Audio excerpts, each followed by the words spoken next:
Tonight, on the Dreamy Physicist, your brain, that quiet forest of thought, shifts and reshapes itself without you even asking it to. As you rest, it listens. As you breathe, it learns. Hi there. I'm so glad you're here. Let's lie back now, just as the stars are settling into place. Let the weight of the day soften and allow your mind to drift with me into the living, listening space behind your thoughts. Your brain is not a stone. It is not fixed, nor still, nor silent. It listens. It leans. It changes. Even now, in the hush of evening, when your body unwinds and the light softens, your brain continues its quiet work, gathering whispers from your senses, sorting what mattered, letting go of what did not. It is not simply a container of thoughts. It is a shapeshifter, a soft and restless garden, growing new roots and branches with each passing breath. Imagine your brain not as a machine, but as a forest after rain. The air is damp with memory, and the soil is full of potential. With each new experience, a sprout lifts its head. With each repeated moment, a trail becomes a path, and a path becomes a road. Even in sleep, especially in sleep, your brain listens. It listens to the language of pattern, to the rhythm of your breath, to the lullabies of your own chemistry. It listens, and it learns. Learning doesn't only belong to classrooms. It happens when you tie your shoes, when you meet someone's eyes, when a bird sings in the distance, and something inside you recognizes the call. Your neurons, the tiny messengers of thought, light up and reach out like fireflies calling to one another across the dark. Each one builds a bridge, a new connection, a new possibility. And once built, these bridges can be strengthened, decorated with meaning, or quietly forgotten if unused. The brain is always asking, do I need this? Will I use it again? Is this worth remembering? And then, quietly, it responds. A path grows stronger, or it fades back into the undergrowth. Even emotions leave their footprints. When you feel wonder, or joy, or even sorrow, your brain takes note. It listens to the weight of what matters to you, and it shapes itself accordingly. This is neuroplasticity, not as a hard concept, but as a soft truth. The brain is plastic, not like a bottle, but like warm wax beneath a candle's flame. It melts, it reshapes, it holds the impressions of everything that passes through your life. You are not the same person you were a year ago, or a week, or even this morning, because your brain learns, it listens, it grows. And learning isn't loud. It doesn't always feel like a breakthrough. Sometimes it's a subtle shift. The moment something feels just a little easier than the day before. The way a word rolls off your tongue without effort. The way a melody sticks to your thoughts without trying. You don't need to force this change. You are wired to adapt, to stretch gently toward growth, like vines turning toward the sun. And when something repeats, a thought, a movement, a sound, your brain begins to carve a groove, not with tools or blades, but with attention. Attention is the sculptor. The more you notice something, the more your brain decides to keep it. It's like keeping a light on in a room. you return to often. Eventually, that room becomes home. And just as learning builds, so forgetting clears space.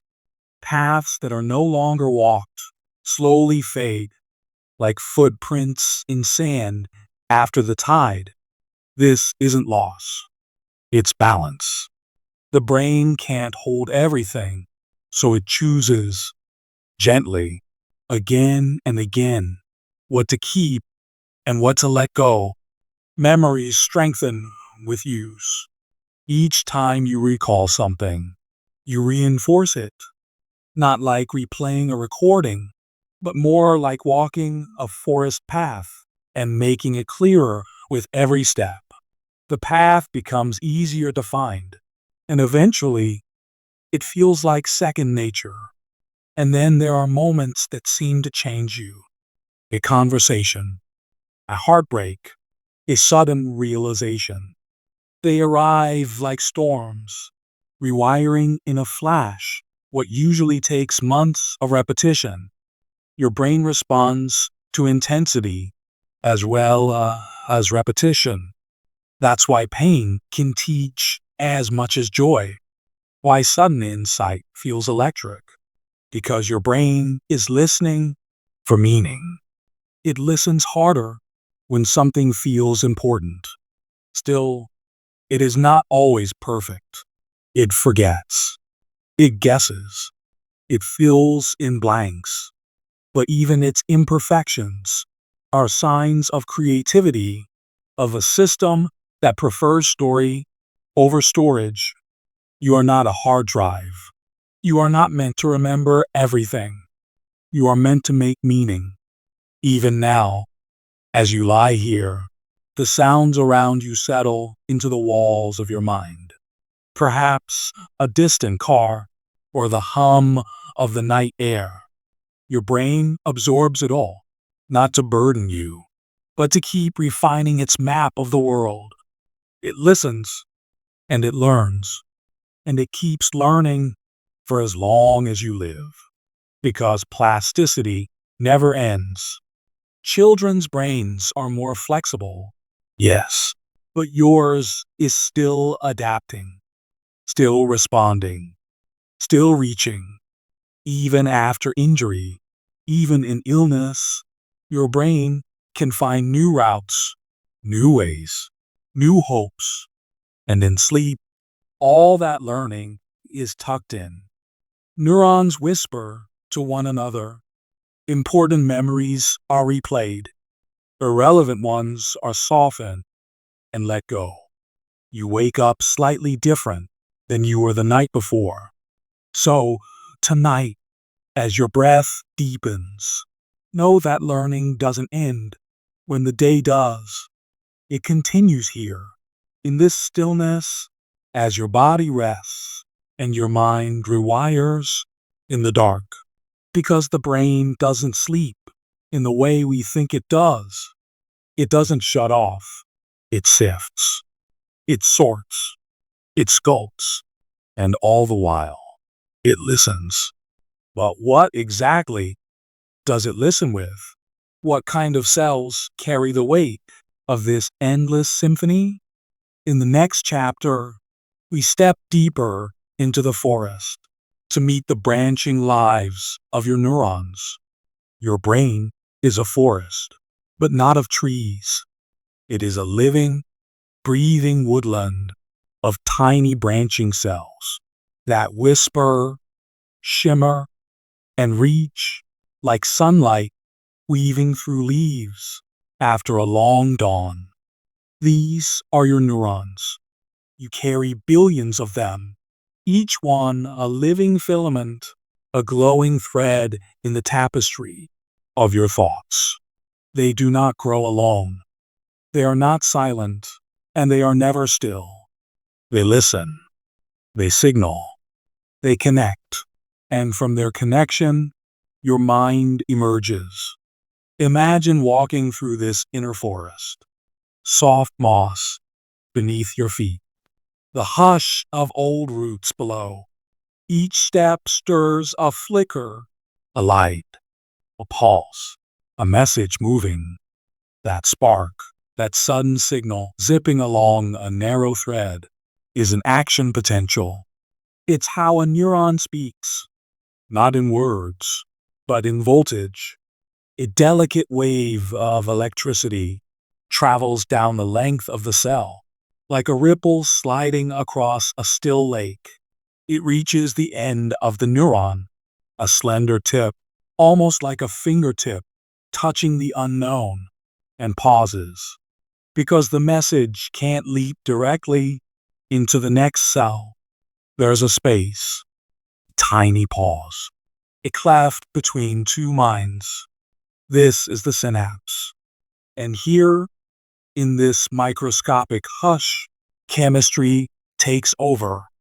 Neurotransmitters, those gentle messengers, are released like dew from the edge of one neuron and received by the next.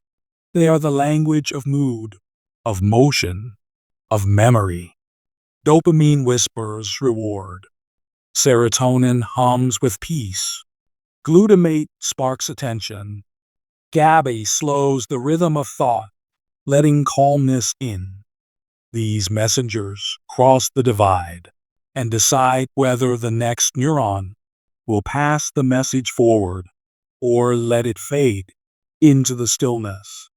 Now imagine this happening, not once, but millions of times, every second.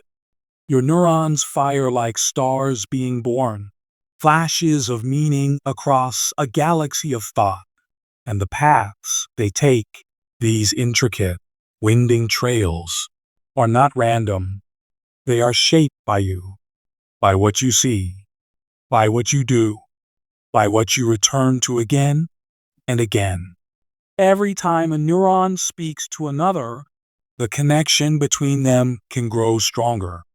The path becomes smoother, the signal faster. This is synaptic plasticity, the way the forest adapts to your footsteps.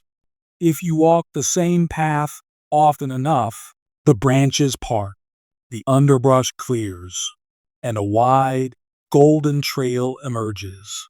Learning is just that, walking a path until the brain remembers the way on its own.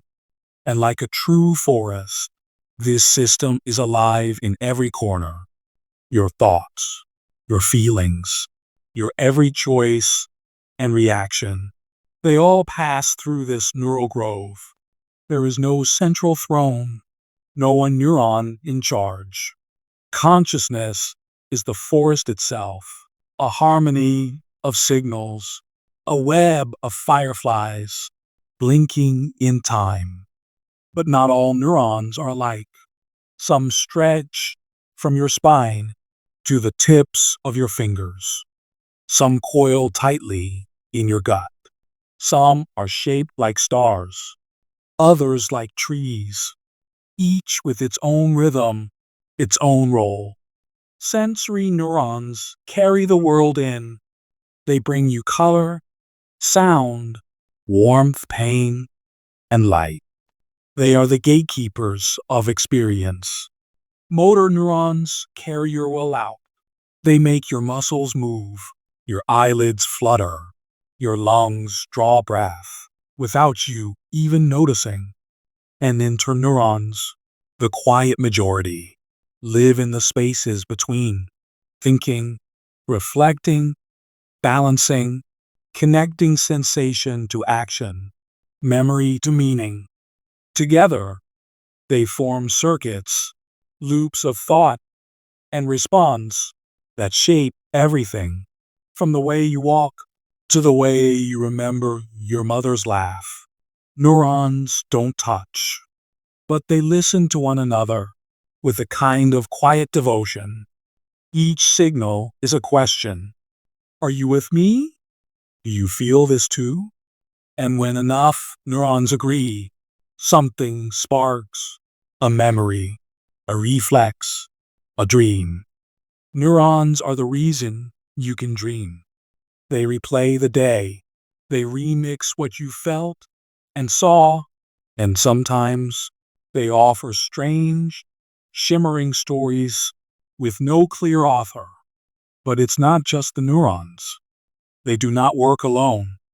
There are glial cells too, more numerous than neurons, once thought to be mere glue, but now understood as the caretakers of thought. They clear debris. They guide connections. They feed neurons and prune the branches of overgrown networks. Think of them as the gardeners of the forest, not carrying the messages, but tending the soil, removing fallen limbs, making sure the light gets in. Even here, in this microscopic garden, life is tender, alive, listening.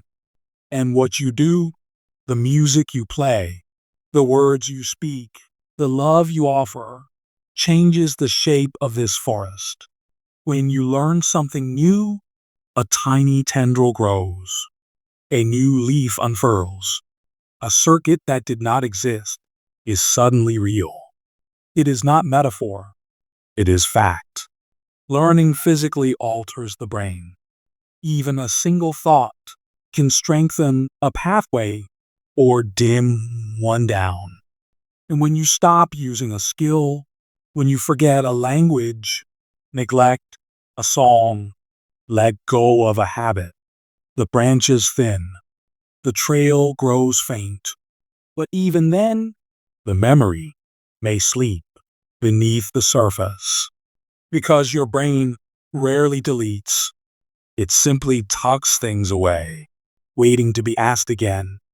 And sometimes, when the right sound returns, an old song, a scent, a name spoken softly, a hidden trail lights up once more, as if no time had passed at all. Even now, as you rest in stillness, this forest moves. A neuron may fire. A memory may reawaken. A dream may begin to take shape in the dim edges of your awareness. You don't control this.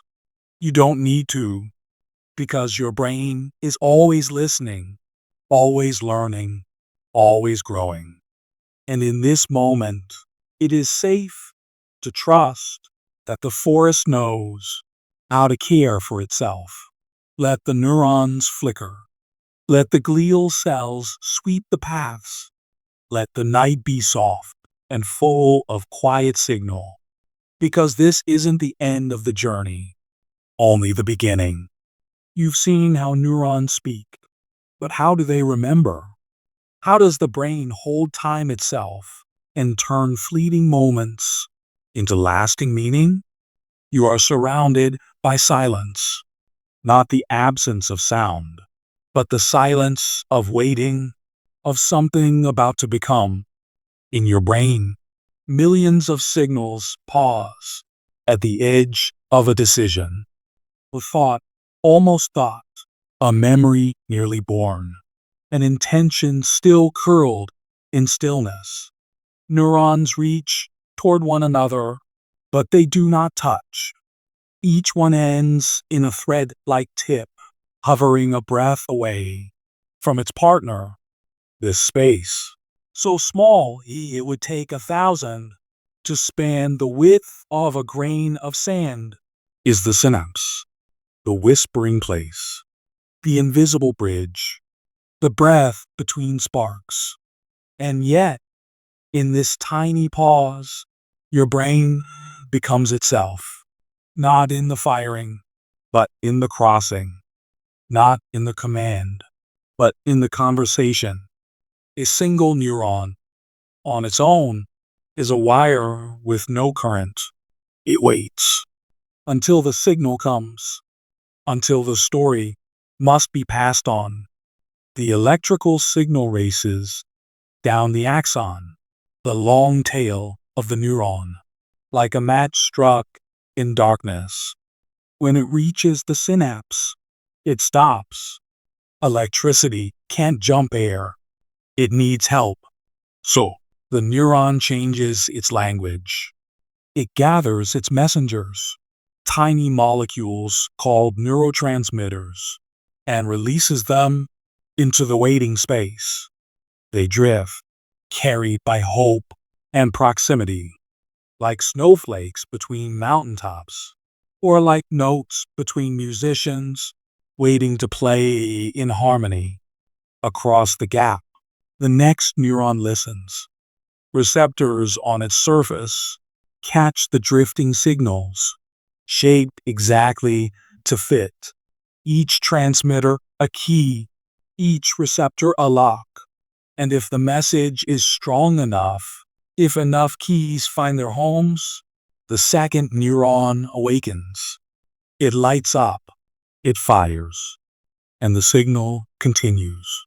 From cell to cell, from thought to feeling, from memory to motion. This is how your brain speaks, not in words, but in sparks and spaces, not in straight lines, but in waves of probability. There are many kinds of neurotransmitters. Each one tells a different kind of story. Some are excitatory. They urge the next neuron to speak. Go, they whisper. Yes, like dopamine, which carries motivation and joy. Or glutamate, the brain's great igniter. Others are inhibitory. They say, wait, pause, let this thought rest. Like GABA, which hushes the chatter, slows the racing mind. Your entire emotional landscape is painted with these chemicals. Each synapse a brushstroke, each interaction a new hue in your canvas of feeling. When you feel wonder, when a memory returns from the dark and touches your heart, it is because a whisper crossed a synapse. When you solve a puzzle or taste a smell that carries you home, you are watching these invisible sparks complete their dance. You have trillions of synapses. Each neuron may form thousands of connections, and these connections change as you do. They are not fixed. They grow with use and fade with disuse. They are strengthened when a memory is rehearsed. They weaken when a path is left untaken. This is learning, not the storage of facts, but the building of bridges. The more you travel a path, the easier it becomes to cross. The brain listens to itself. It watches its own footprints, and when it sees that a connection matters, it wraps it in stronger coverings. It clears the path. It builds fences to protect it. This is how a baby learns to walk, how you remember the words to a song you haven't heard in years, how pain can be softened by time and attention. The synapse is the site of change and choice. It is where depression takes hold when the wrong signals grow loud. It is where healing begins when new paths are carved with gentleness and hope. Some signals are fast. They cross instantly, like lightning. Others are slower, lingering, like the warmth after sunset. And some signals you never notice.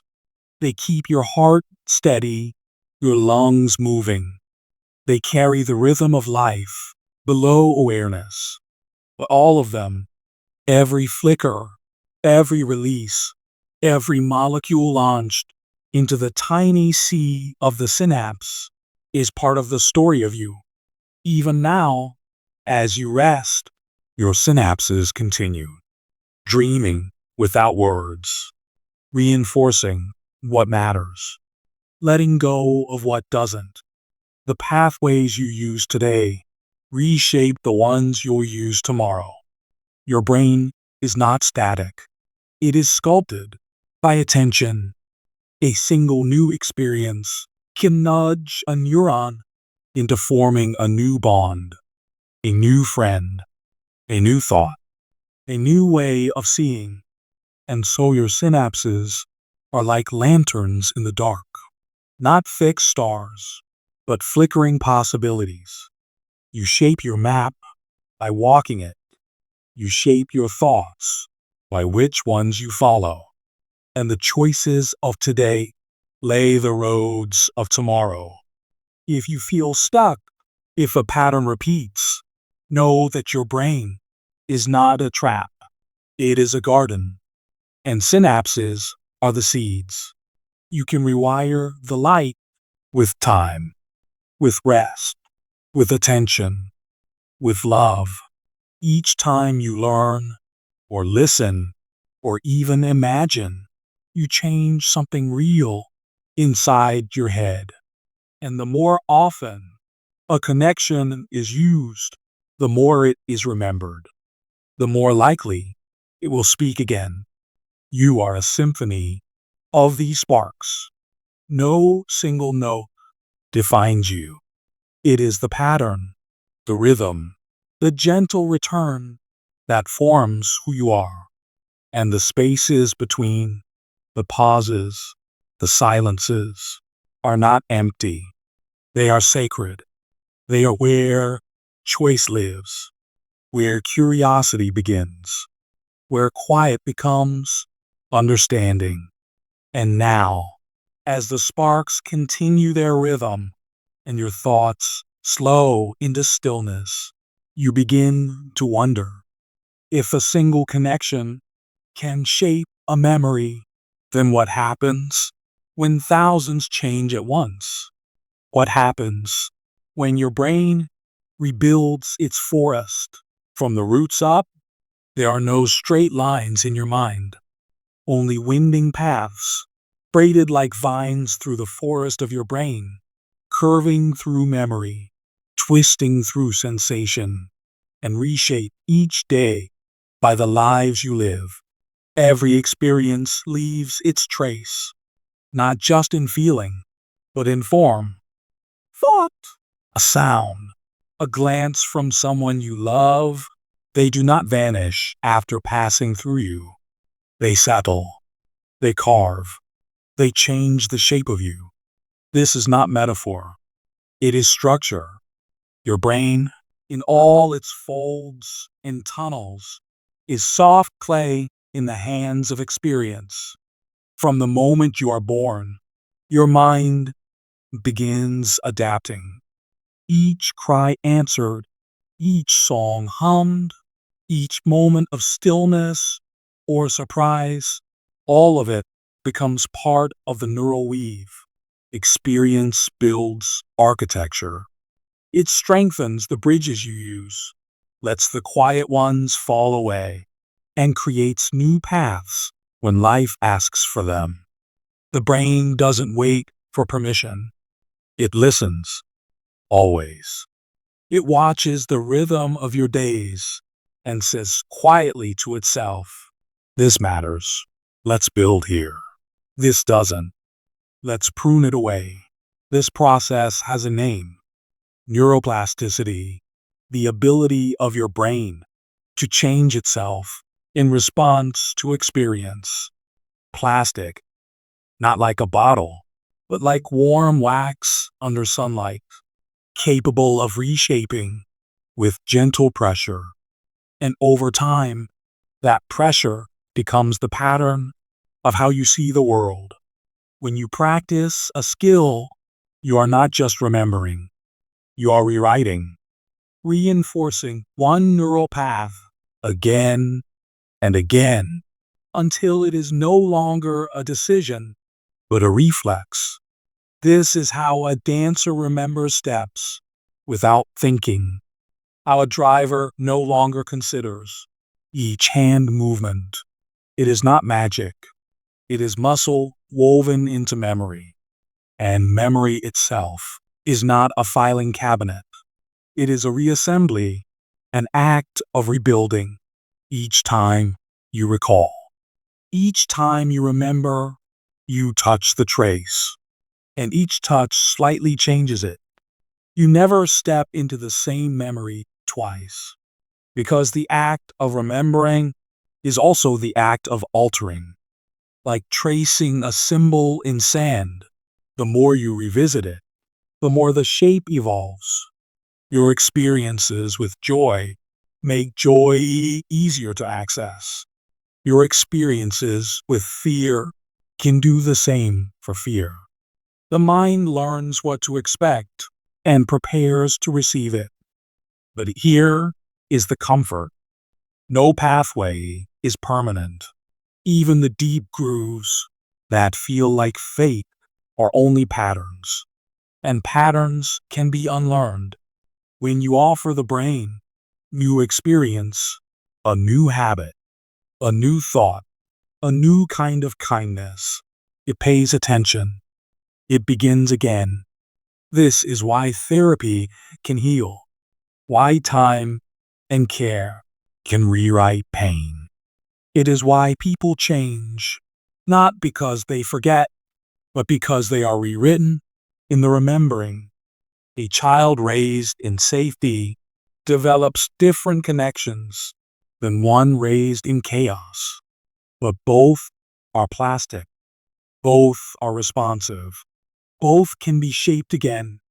And so healing is not just emotional, it is structural. It is the physical reshaping of the pathways that once held pain. The adult brain, once thought to be fixed, is alive with possibility. Though its growth slows, its adaptability never stops.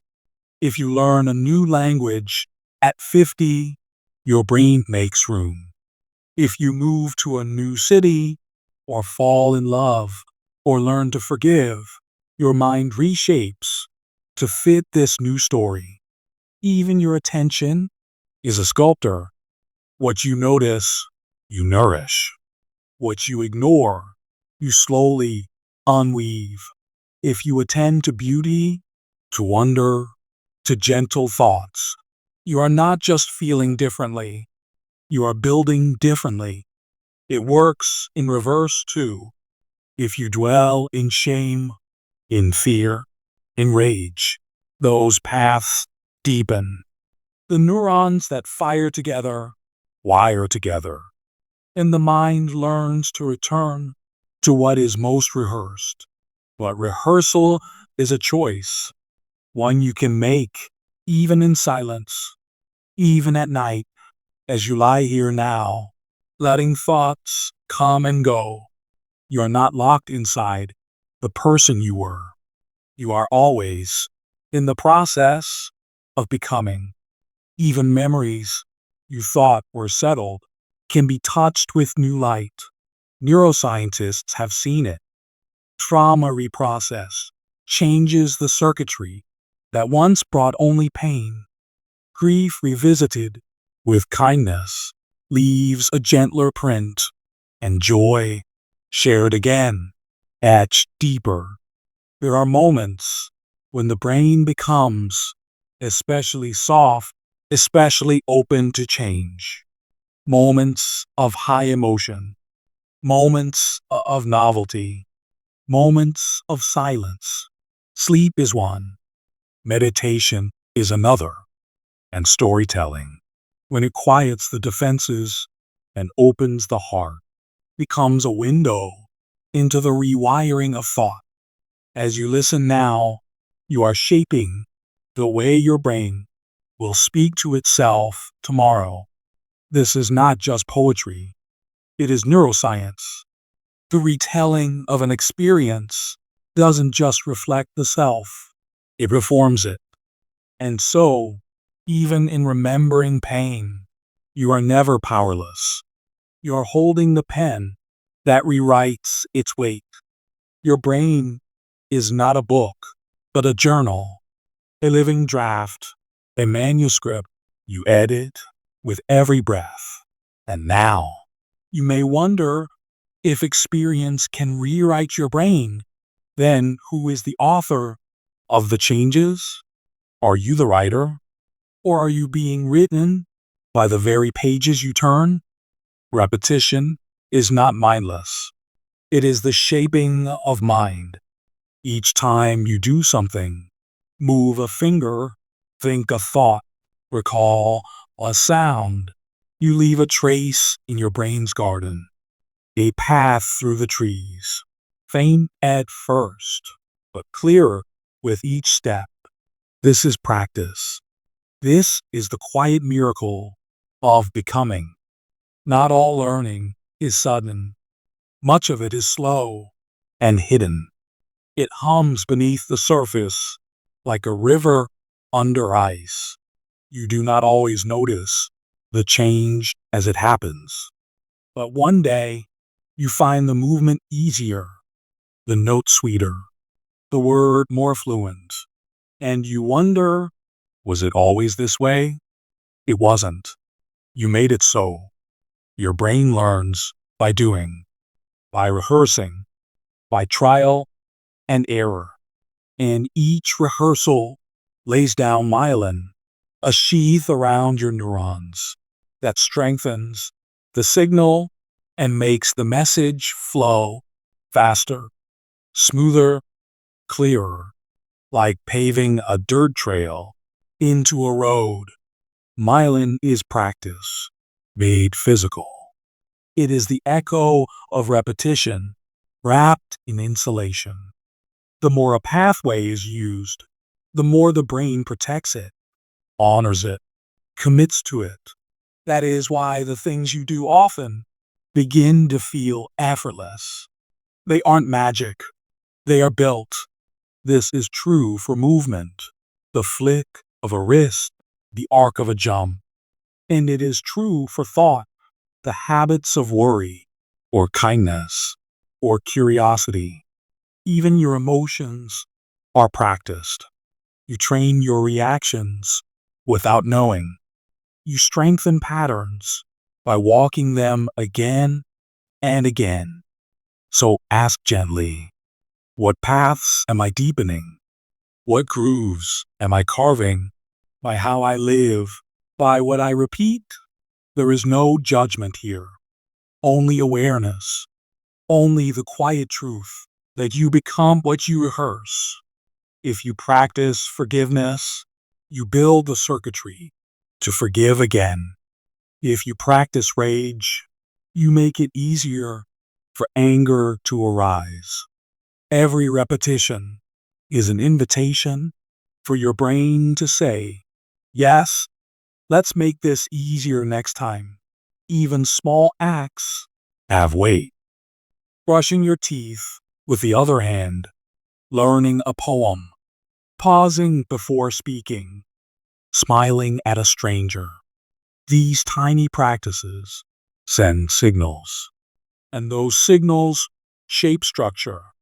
The brain is watching, listening, always. Practice is not perfection. Practice is presence. A conversation between you and your becoming. Children know this. They repeat sounds, not because they forget, but because each echo builds a bridge. They fall, not out of failure, but as part of forming the coordination they don't yet have. Adults, too, are always practicing, but often without noticing. We practice how we respond to stress, to failure, to love. We rehearse our reactions in daily life until they become our baseline. But nothing is fixed. Even deep ruts can be softened. Even old habits can be met with new practice. The key is not intensity, it is consistency. Tiny repetitions, done gently, over time, build lasting change. This is why a few minutes a day can rewire your attention, why regular gratitude can reshape your emotional tone. Your neurons crave patterns, and when they find them, they begin to lock in. So if you want to change, you do not need to leap. You need to return, to show up again and again with kindness for the slow becoming. There is a truth in sports, in music, in language, that excellence is not made in bursts, but in rhythm. And your brain, too, thrives in rhythm. Morning routines, evening rituals, the sound of the same soft voice, reading words as you drift into sleep. All these things become cues, not just habits, but handrails for your brain to hold as it builds a new way forward. Practice builds trust within the self. Each time you return to a task, to a place, to a breath, you are telling your brain, this matters. This is who we are becoming. And your brain, ever loyal, listens. The motor cortex stores your movements. The hippocampus rehearses your spatial memory. The prefrontal cortex hones your planning. Every region has its own role in practice, and all of them work together like instruments in an orchestra, tuning to the same note. Sometimes progress feels invisible, the practice dry, the change imperceptible. But know this, beneath your awareness, things are shifting. The connections you form today may not flower until weeks from now, but they are forming. Your effort is not in vain. The sleep you give your body after practice helps consolidate memory. The rest matters too. For the brain, practice plus rest is the recipe for growth. In dreams, your mind replays what you've learned. It strengthens what you need and forgets what you don't. So even now, as you lie here, still and quiet, your brain may be rehearsing the rhythms of earlier, sealing in what matters. And if there is something you wish to grow into, a new way of being, a fresh start, a different tone of thought, begin not with a vow, but with a single repetition, single whisper of intention, and then another, and then another. This is how the brain learns, not in declarations, but in footsteps. You don't need to be perfect. You need only to begin, and to begin again when you forget. This is not failure. It is the practice of practice. It is the very thing that makes change possible. You are not stuck. You are in process. Every return is progress, and slowly, what once felt foreign will feel familiar. What once took effort will feel like breath. This is how skill is born, how healing unfolds, how identity transforms. Through repetition, through quiet faith in the path being made one step at a time. And somewhere deep in the folds of your brain, new connections are forming, new pathways branching, delicate, shimmering, like new roots reaching toward light. They are listening for your next step, waiting to follow where you choose to walk. So ask yourself gently, what will I practice next? What path will I begin to pave with the choices I make when no one is watching? There are moments when everything feels scattered, like glass dropped in the dark. Moments when the familiar becomes strange, and your mind, once steady, wavers. Loss, shock, grief, illness. They come like winds that tear the pages of the story you were telling yourself. And still the brain endures. Not by staying whole, but by learning how to break with purpose. Because the brain, like bone, can fracture and still rebuild. Not always the same, not always quickly, but often, strangely, stronger. This is not a metaphor. It is biology. After injury, from trauma, stroke, or sadness, something ancient stirs deep in the neural forest. Signal flares. Grow, adapt, rewire. This is called neuroplasticity, the ability to remake the self from within. And sometimes it awakens most when everything falls apart. There is a region in the brain called the default mode network, a quiet constellation that glows when you are resting, wandering inward, remembering who you are. It dims under stress, but it never disappears. It waits, a dim lantern, for the mind to return to. After injury, new networks rise. Like vines curling toward light, unused neurons find new work. One area takes on what another lost. Language migrates. Memory detours. Vision reroutes.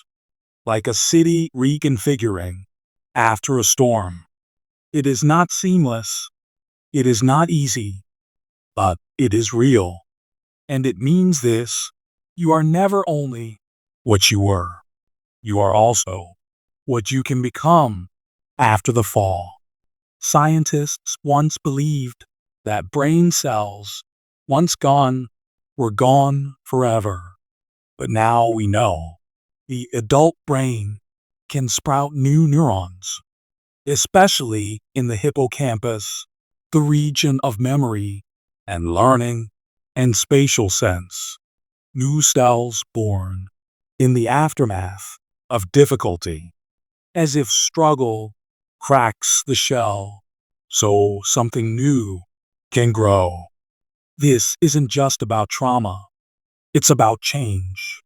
Every life has turning points: the job that ended, the love that left, the illness that came unasked.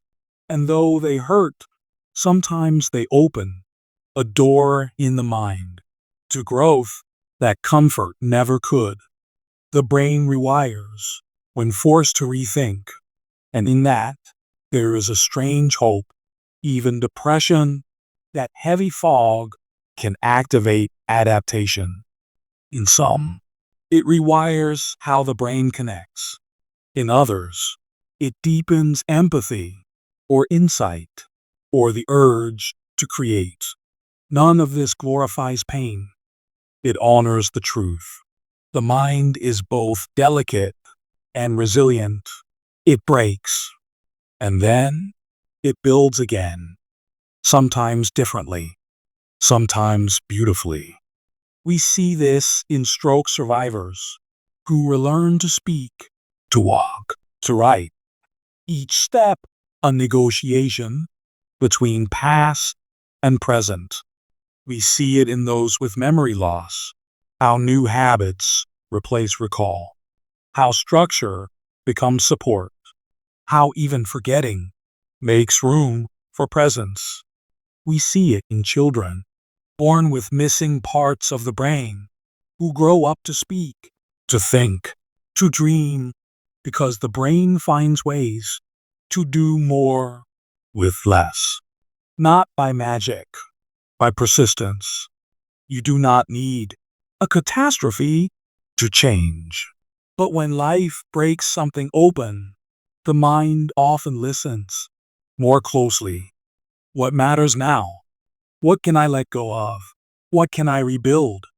And in the quiet that follows the storm, new circuits begin to form.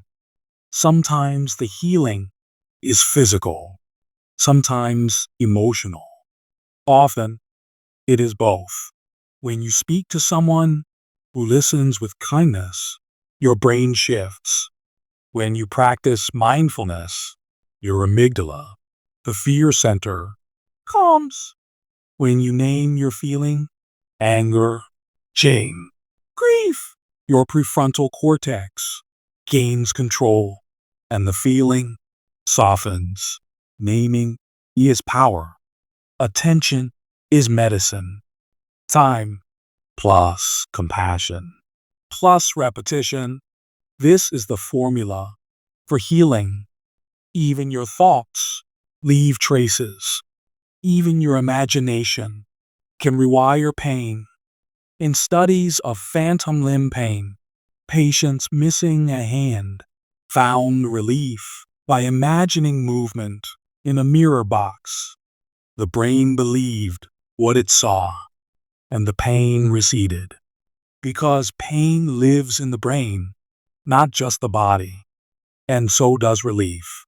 What you visualize, you can begin to build. What you believe, you can begin to shift. Of course, not everything can be undone. Some losses remain. Some changes are permanent. But even then, the brain learns how to hold them, to adjust, to accommodate without collapsing. There is no single path to healing, but there are signs. Moments when light returns, a laugh, a memory, a breath without ache. Healing doesn't always mean returning to who you were. Sometimes it means meeting who you are now with mercy. And sometimes it means imagining who you might still become. The future is not a straight road. It curves. It branches. It invites you to walk, even when you cannot see what's ahead.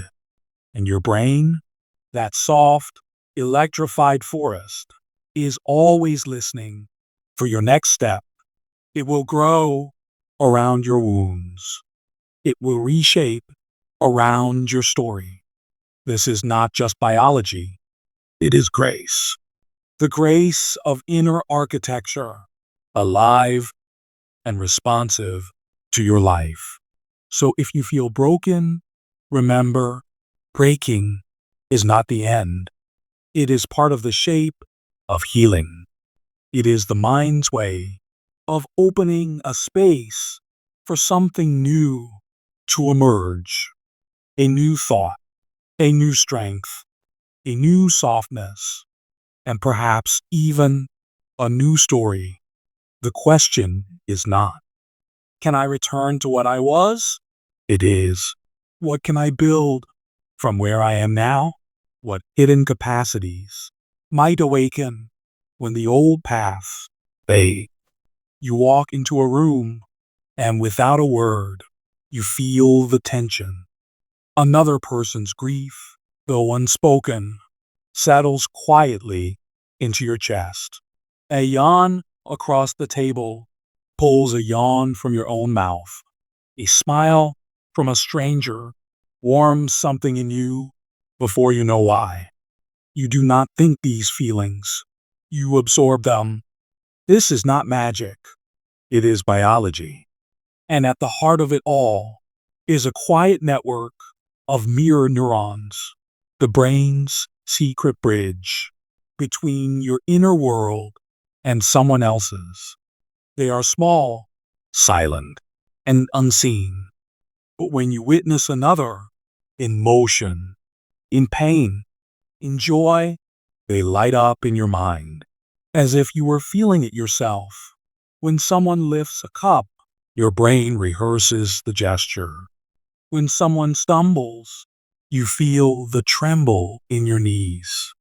When someone cries, your chest tightens, not metaphorically, physically, neurologically, genuinely.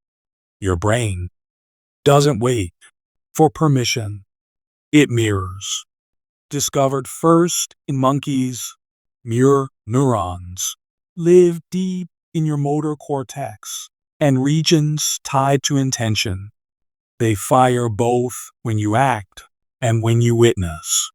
Your brain doesn't just notice others, it becomes others.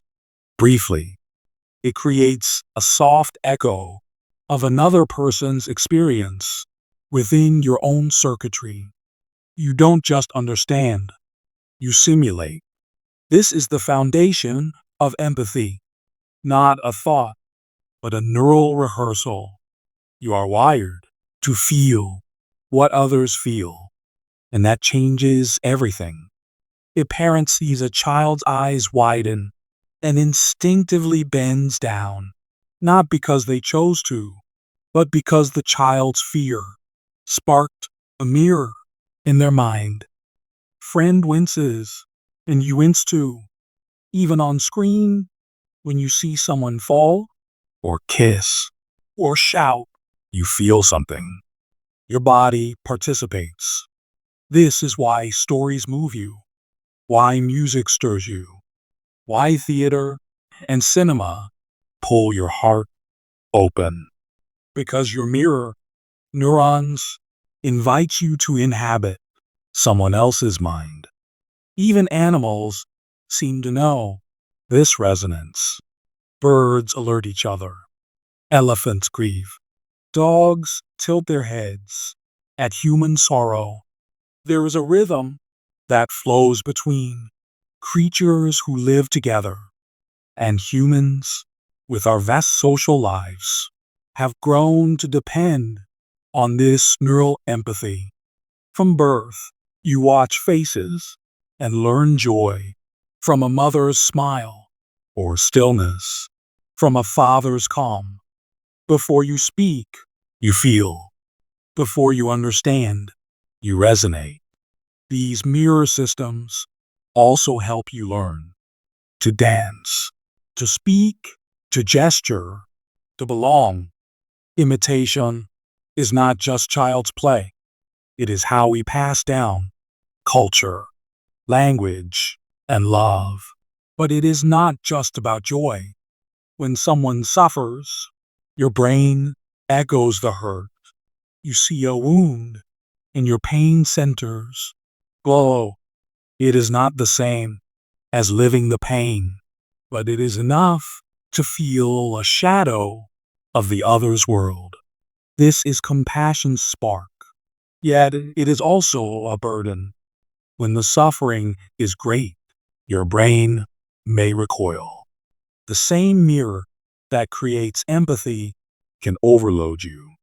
This is why some learn to look away, to numb, to forget, because feeling deeply takes energy, and your brain, compassionate though it is, must also protect you.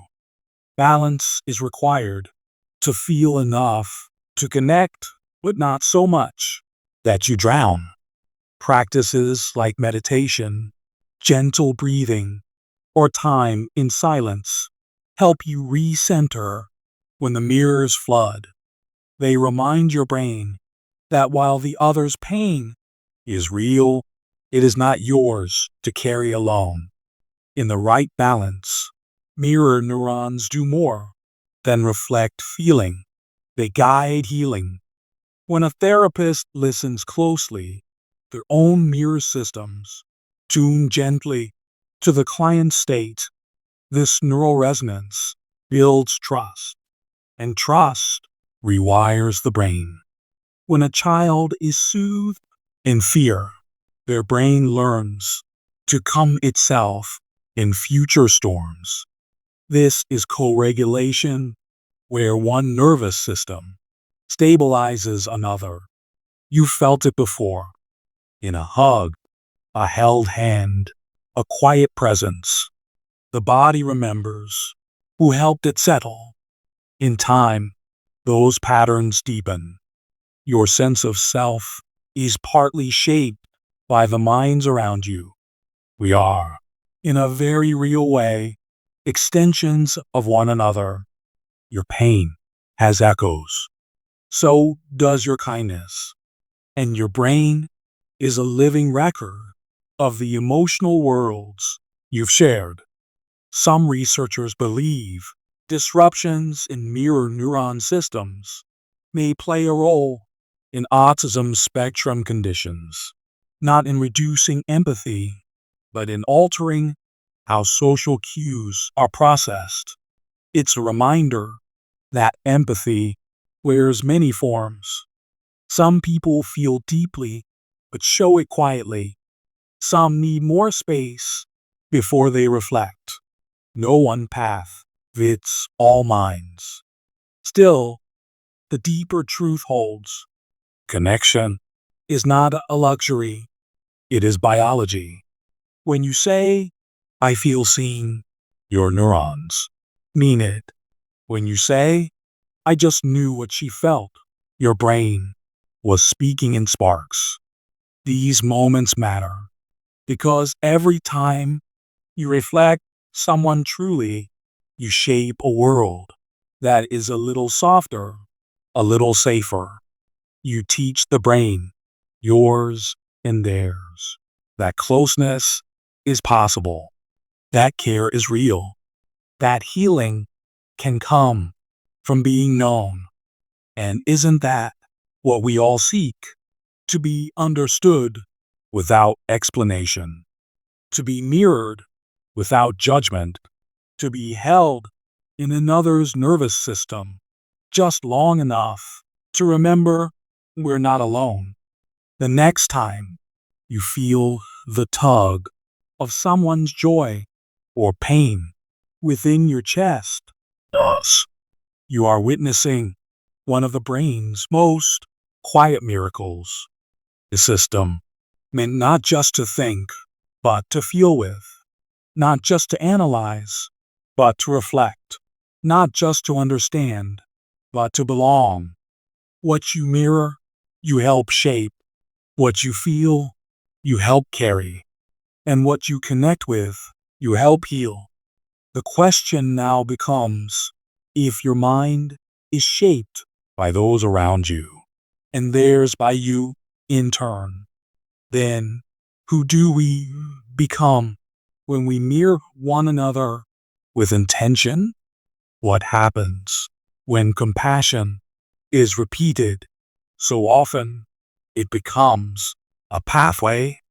In the earliest years, when your eyes are still learning to follow light and your fingers close instinctively around what they touch, your brain is not simply growing, it is blooming. It stretches, gathers, reaches, responds. Each sound, each scent, each brush of skin writes itself softly into the folds of your mind. This is plasticity, not the material, but the miracle, a property of your brain, to reshape itself, to rewire, to change. And nowhere is it stronger than in the winding, wondrous days of childhood. During these years, the brain does not merely form memories, it forms itself. Neurons fire like lightning bugs in a field at dusk. Connections spark, build, collapse, rebuild, a constant dance of pruning and proliferation. In the womb, you begin with excess. By the time you're born, your tiny brain holds over 100 billion neurons, more than you will ever need. But it is not their number that makes you human. It is the pathways between them. And those come only with experience, like trails in a forest, worn down by footsteps. The mind is shaped by repetition, attention, emotion. The language you hear over and over builds scaffolding in your cortex. The faces you see shape your sense of trust. The sounds of your home become the music your neurons dance to. If your environment is warm and responsive, your brain learns safety. If it is chaotic, neglectful, or frightening, the architecture bends to survive. The brain, in these plastic years, is not deciding what is true. It is deciding what is necessary.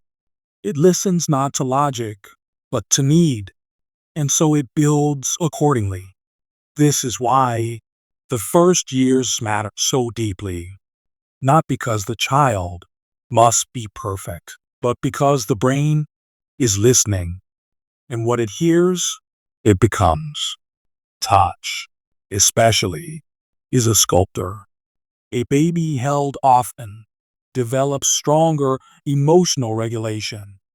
One left alone too long may learn silence as safety. And yet, there is forgiveness in this plasticity. Missed moment can be mended. A delayed smile can still be returned. The brain is not fragile. It is flexible. And though the window for certain changes narrows with time, it does not vanish. Still, some windows open only once, like language.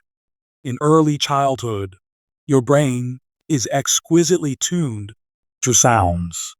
You hear phonemes from every language on earth. A Japanese infant can distinguish L from R. An English infant can hear the tones of Mandarin. But as you grow, your brain filters. It saves the sounds it needs and lets the rest fade.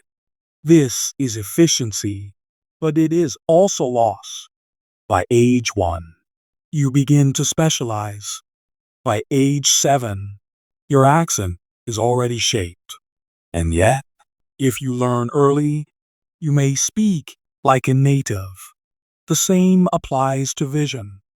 If one eye is clouded in infancy, the brain may stop using it altogether. Even if the eye is later corrected, the visual cortex has missed its window. So, too, with music, movement, emotion, the early years lay groundwork that is difficult to rebuild, but easy to shape at the start. Think of it like wet clay. Once fired in the kiln, the shape holds. But while it's damp, the gentlest pressure can reshape the form. Children, in this way, are made of soft clay. And you, once, were, too. You watched, imitated, absorbed. Your caregivers' moods became your weather. Their rhythms set your tempo. And though you may not remember, those early patterns still echo. The way your heart races when a voice sharpens, the way you reach before you speak, the way you hide when things grow loud. These are not faults, they are imprints formed when your brain was still learning what kind of world it lived in. But the beauty of plasticity is not just in formation, it is in repair. Children who grow in hardship can find healing through relationships. One steady presence can rewire a frightened mind. One safe space can reframe the meaning of noise. One patient teacher can reopen a closed window. Because plasticity is not just a young brain's gift, it is a lifelong power. But in childhood, it is supercharged. You don't just remember more, you become more. Each day of play, each repetition, each laugh and mistake and discovery, they build the scaffolding for all that follows. Your intelligence is not fixed. It grows with use, not as a number, but as a map, one that widens as you wander. And wandering is what childhood is for. It is the time when questions outnumber answers, when everything is an invitation to explore. Why is the sky blue? What happens if I drop this? How does a bird stay up? These aren't just curiosities. They're construction. Every why lays down another road. Every what if plants another tree in the forest of neurons, and the adults nearby hold the watering can, because even the richest brain needs a garden to grow in. And while genes set the blueprint, the world provides the tools. A child raised in music may grow a musical mind. A child raised in movement may find strength in their limbs. A child raised in storytelling may live inside language. This is not fate, it is opportunity. And the more varied, the more loving, the more responsive the garden, the more resilient the mind. For resilience, too, is built in childhood, not by avoiding pain, but by being held through it, by learning that tears are allowed, that fear can pass, that mistakes don't mean rejection. These are not lessons written in chalk, they're carved into circuitry. And so, even now, when you flinch, or reach, or sing, you are touching that original clay. It is shaped, but not fixed. It remembers how you were once loved, and it waits to be loved again. As we move onward, deeper into the brain story, you'll begin to see how this plasticity, so vivid in youth, can still be called upon later. Because what the child's mind does without effort, the adult's mind can do with intention. And that raises a question. What if change, real change, is not only possible, but always waiting for the invitation? You are not a blank slate. You are a block of marble, alive, sensitive, responsive, and learning is the chisel that carves you. Each fact you grasp, each habit you repeat, each mistake you make and return to, they shape the folds of your mind. Not all at once, not like lightning, but like the slow, steady tap of sculptor's hands against stone. The brain, you see, doesn't simply store knowledge. It reshapes itself to reflect what you pay attention to. And when you learn, you're not only adding, you're reorganizing, sculpting. This is how you change from the inside out. Long ago, it was thought that the brain was set after childhood, that learning was like filling a jar. Pour in facts, let them sit. But we now know the truth is softer, more alive. The brain is less a jar and more a tree. It grows toward light. It branches and bends with use. It drops old limbs and grows new ones in response to the world. Each time you practice a skill, you strengthen a path.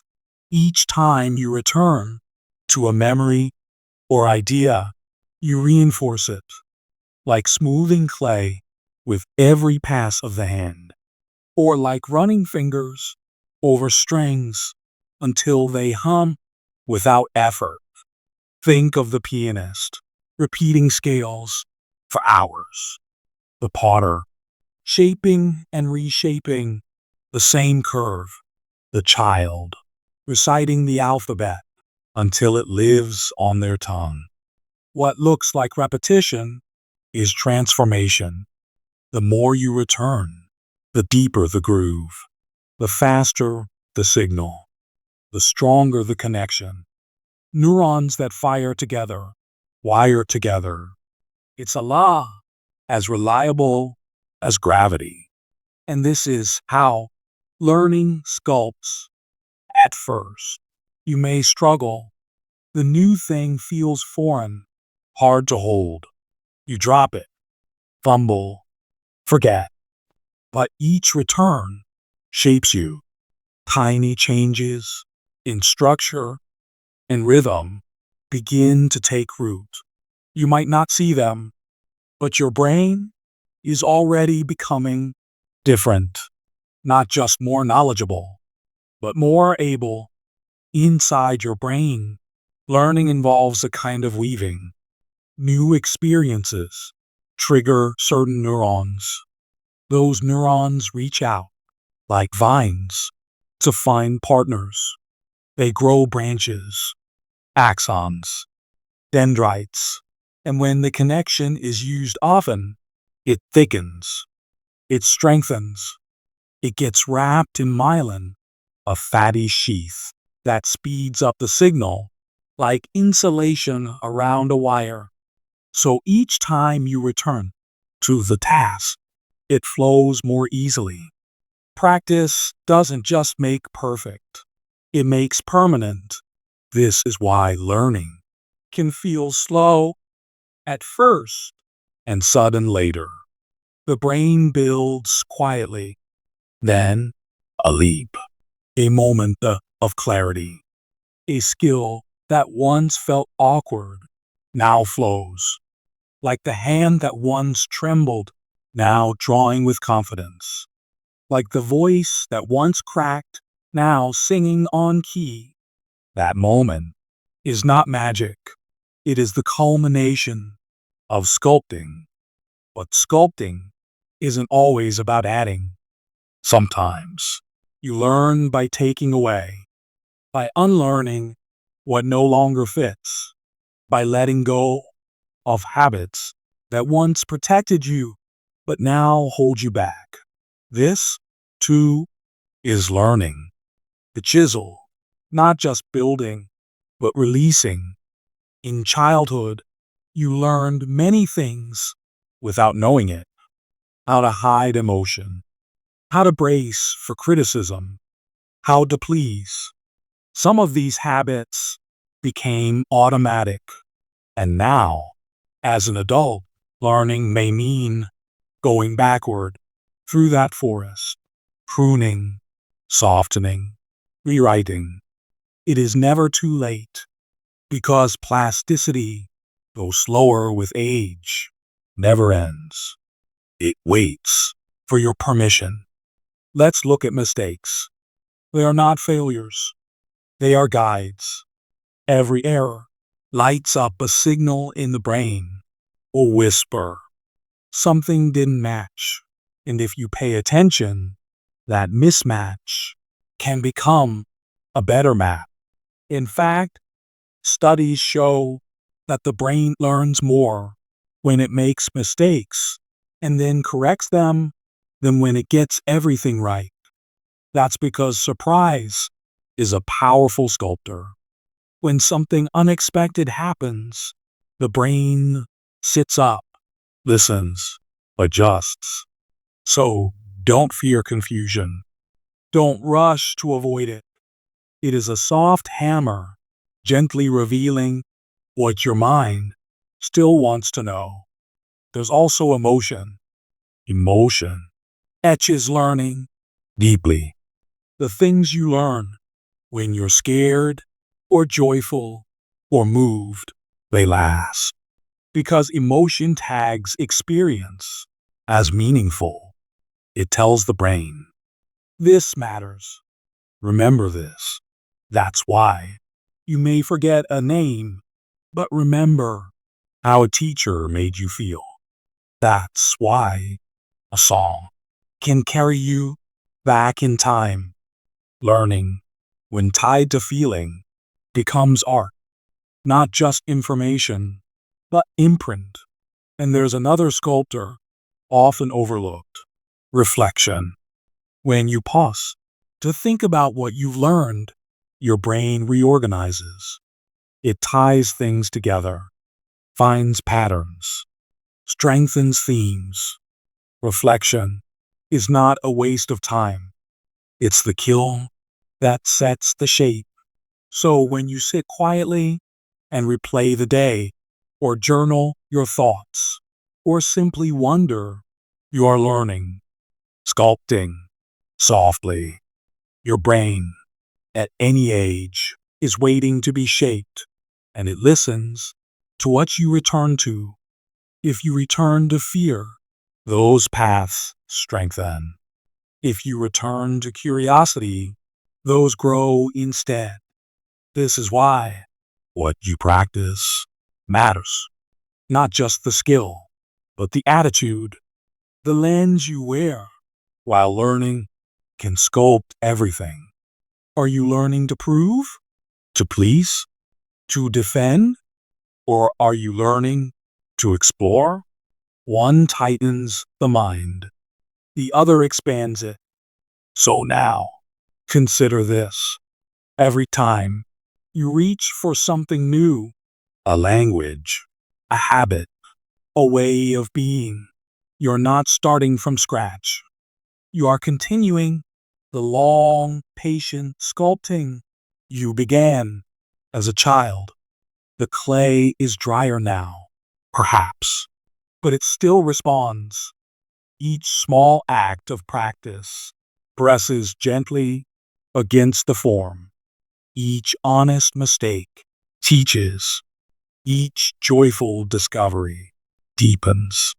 And though the work is slow, it is never wasted, because every mind is a sculpture in motion, never finished, always becoming. And so, we arrive at a question that will guide us deeper. If learning shapes the brain, then what is the sculptor of who we are?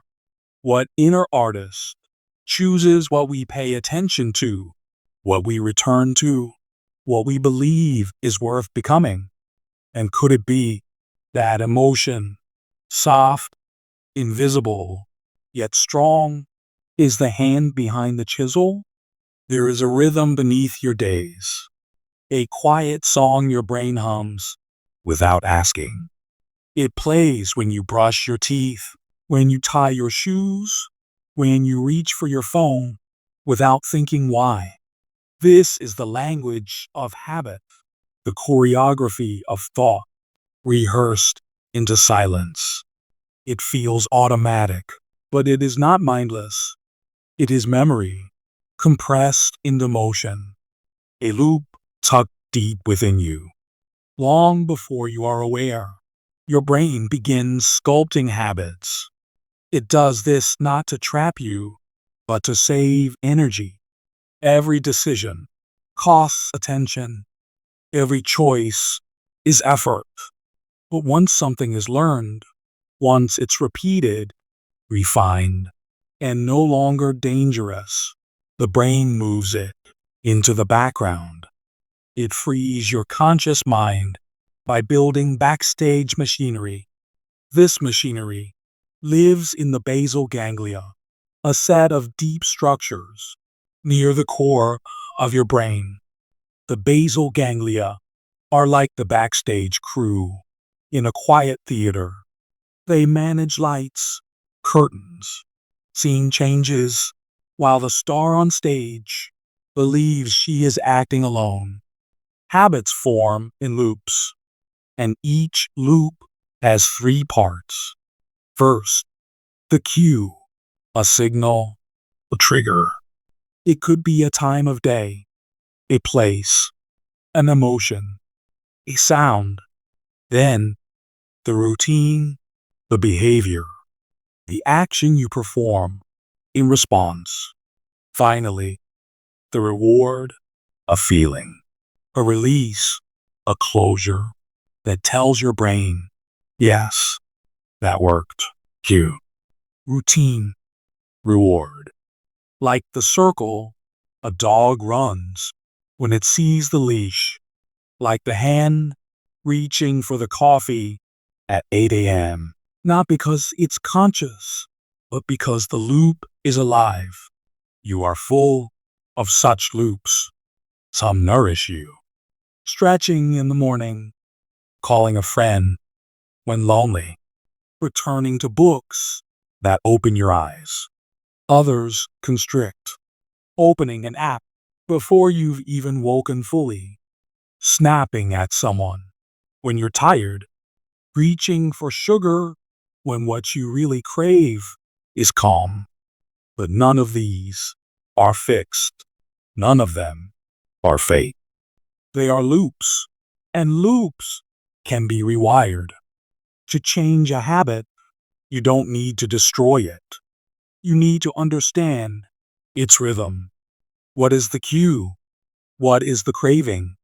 What is the comfort you're chasing?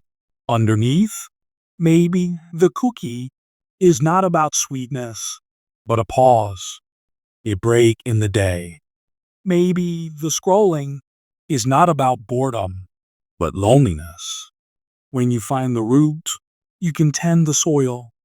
You can keep the cue. You can keep the reward. But you can plant a different routine in the middle. This is known as the golden rule of habit change. Keep the loop. Rewrite the motion. Let's say your habit is to check your phone the moment you're alone. The cue, solitude. The reward, distraction. Connection, a soothing escape. But what if, instead of reaching for the screen, you placed your hand on your chest and breathed? What if you whispered, "I am here"? What if you noticed the light around you, the air on your skin, the sound of a bird outside the window? And then you chose your next move from presence, not reflex. You haven't broken the loop. You've rewritten the dance. This work is slow, gentle, patient. The brain doesn't erase paths. It simply quiets the ones you no longer walk. Neurons that fire together, wire together. But neurons that are ignored lose strength. So every time you resist the old pull, every time you choose again, you are dimming one loop and brightening another. Over time, what was once effort becomes ease. That's the gift and the danger of neuroplasticity. It works for you or it works against you, but it always works. There is something comforting in this because it means you're never stuck, even if a habit feels as old as your skin, as deep as your breath. It can be reshaped, and it begins with attention, not shame, not willpower, just noticing. Noticing the moment the loop begins, pausing long enough to choose. Every loop has a doorway, and awareness is the key. Scientists have studied how long it takes to build a habit. The myth says 21 days. The truth is more nuanced. It depends on the habit, the person, the environment. For some, it's a month. For others, 3. But it always begins with one time, one loop, one choice made differently, then another, then another. You do not need to transform overnight. You need only to practice the sculpting. Even identity is shaped by habits. Each time you act kindly, you become someone who sees themselves as kind.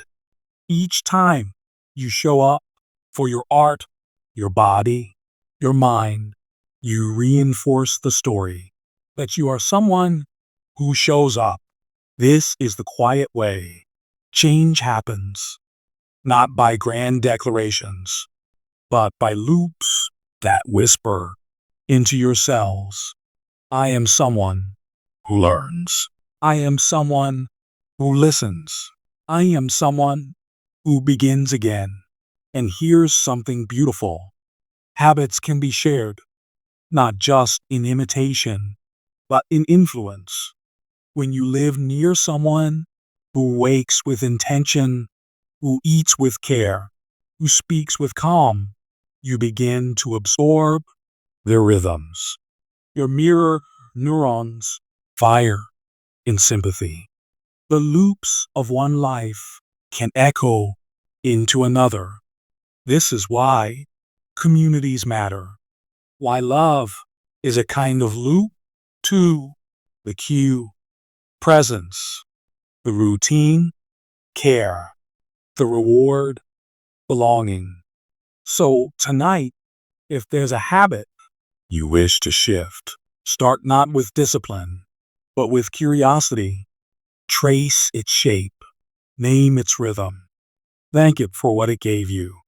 Then invite a gentler loop in its place, not to erase who you've been, but to sculpt who you're becoming. Every habit is a doorway.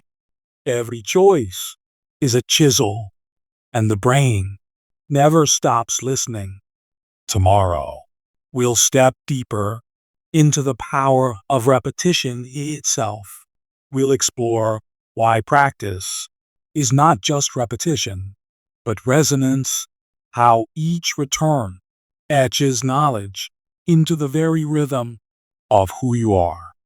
There are paths in the brain that do not follow logic, but fear, not carved by thought, but by pain. Sometimes you learn not by repetition, but by rupture, not by practice, but by survival.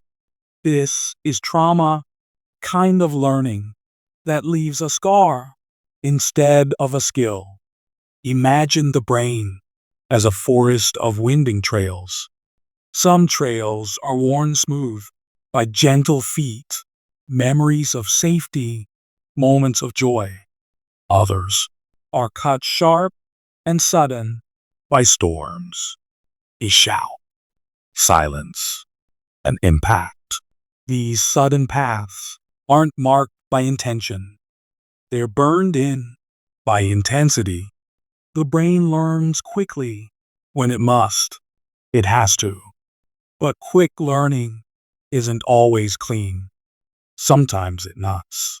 Instead of weaving, in the amygdala, your brain's alarm bell, trauma imprints itself like smoke in the walls. This small, ancient structure lives to keep you alive. It doesn't ask if something is fair or reasonable. It only asks, are we safe? When danger strikes, the amygdala fires like lightning, and in that moment, your body becomes a storm. Heart racing, breath short, muscles tense. This is the fight, flight, freeze, or fawn response. It is your biology's first shield.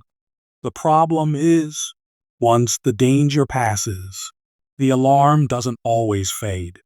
Trauma teaches the brain to over-prepare, to expect harm in harmless places. It redraws the map. Ordinary sights become warnings. A door closing, a certain voice. The way light falls at a certain hour. Your body remembers what your mind may forget. In trauma, the hippocampus, your brain's memory scribe, struggles. It gets disoriented. Normally, memories have time stamps. This happened then. It is over now. But trauma erases the clock. It folds time in on itself. A smell, a sound, a shadow. And suddenly, you're back there. Not remembering the fear, but reliving it. The past becomes present. The map becomes a maze. This is why healing isn't about forgetting. It's about untangling. It's about teaching the body and the brain that the danger is no longer here, that the loop doesn't need to run forever. Neuroplasticity, which helps you build skills and habits, is also the soil in which trauma grows. but it is also the same soil in which healing takes root. What was wired can be rewired. What was tangled can be tended. But it begins with compassion, especially for yourself. Trauma can make you feel broken, but it is not a brokenness. It is an adaptation, a pattern the brain chose to keep you breathing, moving, surviving. Even the dissociation, that floating feeling, the numbness, is not weakness, it's insulation. Pause until you are safe enough to return. When safety returns, the brain can begin to reorient. One of the most powerful ways is through connection, through co-regulation. This is when another nervous system sits beside yours and says, I'm here. It can happen in therapy, in friendship, in holding a hand. It can happen in a breath shared, in silence. The brain listens to calm, even when you don't believe it yet. Slow breathing lowers the amygdala's alarm. Safe eyes soften the body's armor. Over time, your brain begins to redraw the map. A space that once felt unsafe becomes neutral, then familiar, then maybe, eventually, safe. You are not erasing what happened. You are adding new routes around the damage. You are building through and beyond it. There are therapies that help this process. EMDR, a method that uses eye movement to reprocess memories. Somatic therapies that invite the body to complete the responses it once had to suppress. Narrative therapy, where you tell your story from a place of power, not panic. And even quiet practices like mindfulness, gentle movement, art, song can help the brain reclaim space. Each time you do this, you are not erasing trauma. You are layering over it with light. Your brain is not fixed. Even in the shadow of trauma, it listens. It adapts. There's a term in neuroscience, post-traumatic growth. It describes how some people, not all, but some, emerge from pain with deeper empathy, stronger purpose, or more vivid meaning. This does not glorify suffering. It honors what the brain can do with the wreckage. It says, you survived, and something in you wants to rebuild. It may happen slowly. It may move like fog lifting. One morning, you'll hear a song that once triggered tears, and now it stirs something else. One evening, you'll walk into a room that once made your chest tighten, and you'll notice you are still breathing. That's not forgetting. That's healing. Some tangles may remain. Not every knot comes loose, but you can learn to walk alongside them without flinching. You can learn that a tangle is not the whole forest, and that inside you is the map maker, not just the map. So, tonight, if some part of you aches quietly, if you carry memories that arrive uninvited, know this: your brain is not betraying you. It is trying to protect you the best way it knows. And with care, with time, with kindness, you can teach it a gentler way. In our next chapter, we'll step deeper into the power of memory itself, not the kind that wounds, but the kind that guides. How the brain stores your stories, and how those stories shape who you believe you are. There is a place in your mind, quieter than thought, slower than breath, older than any memory. It waits beneath all your habits, beneath all your stories, beneath even your name. This is the space where change begins, not through force, but through stillness. You may call it presence, or awareness, or simply being. And when you sit with it, softly, gently, as you are, the brain begins to listen. This is meditation, and this is where the rewiring starts. Your brain is not a fixed machine. It is more like a garden, sprouting, pruning, reaching. Neurons bloom like branches, and with attention, some grow stronger, while others quietly wither. Meditation is sunlight for certain pathways. It encourages what the hurried world forgets: stillness, focus, compassion, clarity. And in return, your brain reshapes itself. Scientists have placed monks and novice meditators alike into MRI machines, searching for changes beneath closed eyelids. And what they've seen is remarkable. With consistent practice, the amygdala, the brain's threat sensor, shrinks. It still protects, but with less alarm. Meanwhile, the prefrontal cortex, home of decision-making, awareness, emotional regulation, thickens. The highways of habit begin to reroute, not overnight, but inevitably. Even a few minutes of quiet focus each day can begin this shift. You don't need a special room or perfect posture or silence. You need only to return to now, to bring your attention to breath, to body, to the hum of aliveness within you.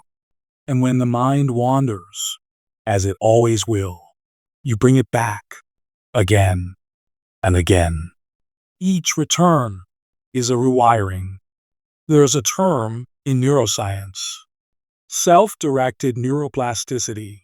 It means you can shape your own brain with intention. Meditation is one of the most direct tools for this. Instead of letting old patterns drag your thoughts like rivers down a cliff, you carve new channels, calmer, wider, deeper. You notice the thoughts, but you are not the thoughts. You feel the emotions, but you are not the storm. You become the witness. And from the witness, new choices arise. This matters more than ever in a world wired for urgency. Your attention is constantly pulled by pings, screens, voices, fears. Each distraction trains the brain to scatter, to live on the surface. But when you meditate, you reverse that training. You say to your mind, "Come home," and it does. Slowly, the craving for noise fades. The fear of stillness softens.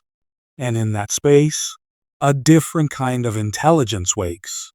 In mindfulness meditation, you observe the present moment without judgment. A breath, a sound, thought rising, light mist, and passing. You do not cling. You do not push away. This teaches equanimity, a balanced mind that doesn't react to every ripple. Over time, this changes the brain's reactivity. You begin to pause before you speak, to choose before you lash out, to soften before you shut down. This pause is a form of freedom. Loving kindness meditation goes even further. Here, you generate compassion for yourself or others, even for those who hurt you. At first, it may feel artificial. You repeat gentle phrases: may I be safe, may you be well, may all beings be free. But the brain does not know the difference between real and rehearsed when it comes to emotion. Over time, compassion becomes a reflex. New circuits form, connecting emotion with empathy, awareness with warmth. There's also open awareness, a practice of resting in spaciousness itself, not focusing on one breath, but on everything. The sound of the fan, the ache in your shoulder, the quiet behind thought. Here, the sense of self begins to loosen. You realize, I am not just this voice in my head. I am also the space in which it echoes. This shift is not mystical, it is neurological. Regions involved in ego and self-referential thought grow quieter, and in their place, a gentle vastness appears. Self, rewired. Meditation does not erase pain. It teaches you how to hold it, to sit beside sorrow without drowning, to meet joy without clinging, to touch the present without flinching. And this changes the way you live. The more you practice, the more you carry the practice into everything. Washing dishes becomes presence. Walking becomes prayer. A conversation becomes a mirror. And the brain keeps listening, keeps shifting. Even the default mode network, the part of the brain that lights up when we daydream or reflect on ourselves, begins to function with more fluidity. In meditators, this network quiets when it's no longer needed. This reduces rumination, anxiety, self-centered thinking. The me that loops and worry softens. What remains is clarity and calm. This is the rewired self, not perfect, not enlightened, but present, able to feel without flooding, able to act without reacting, able to rest in the middle of motion. You carry this self into every moment, not as armor, but as openness. And from this openness comes change, not only in you, but around you. Because calmness is contagious. Because peace teaches peace. So tonight, if your mind feels tangled, if your thoughts run fast, if your heart feels tight, try sitting for just a moment. Close your eyes. Notice your breath. Let each exhale unravel one thread. You are not failing if the mind wanders. You are training each time you return, and each return is a step toward the self that listens, watches, and loves. In the next chapter, we'll explore how the body joins the brain in learning and memory, how movement, sensation, and posture can change how you think, how you feel, and even who you become. Each night, you drift towards something deeper than rest, deeper than dreams, something ancient, soft, and utterly essential. Sleep, not merely the absence of waking, but a silent workshop where your brain mends itself, where circuits are strengthened, memories sifted, emotions soothed, and the very structure of thought quietly rebuilt. The mind, left to its own gentle rhythms, begins to heal without your doing. This is not laziness. This is biology's great act of care. As you close your eyes, the brain does not power down. It shifts modes from high-frequency chatter to slow, synchronized waves, from logic and language to feeling and filing. It is during this transition that something magical begins. The brain clears out the metabolic waste of the day, a literal rinsing by cerebrospinal fluid pulsing with the rhythm of your breath. Think of it as nighttime housekeeping, a cleansing, a renewal. Without it, toxins accumulate, thoughts blur, emotions fray. But with it, clarity returns. And more than cleaning, sleep also reshapes. During deep, slow-wave sleep, the hippocampus, your brain's memory library, replays the day's events. It whispers them to the cortex, where long-term storage waits. What matters is kept. What doesn't is gently let go. This is consolidation, not just memorization, but integration. Facts become knowledge. Experiences become meaning. And so, in sleep, you learn again without trying. Then, later in the night, you slip into REM, rapid eye movement, the dreaming phase. And here, emotion dances with memory. The amygdala, your emotional spotlight, flares with activity. Scenes replay, sometimes twisted, sometimes vivid, as if the brain is rehearsing for real life. Researchers believe this is therapy from within. You dream to feel without breaking, to process without pressure. Fear rehearsed in REM may soften by morning. Grief touched in dreams may hurt less tomorrow. During REM, the body is paralyzed, as if to protect you from acting out your dreams. But the brain is lit like a theater stage. It rehearses skills, simulates futures, tests alternatives. It's no wonder that after a good night's sleep, you often wake with new ideas, new clarity, or answers you hadn't found while awake. This is creativity, born in silence. Even motor skills, learned during the day, are enhanced overnight.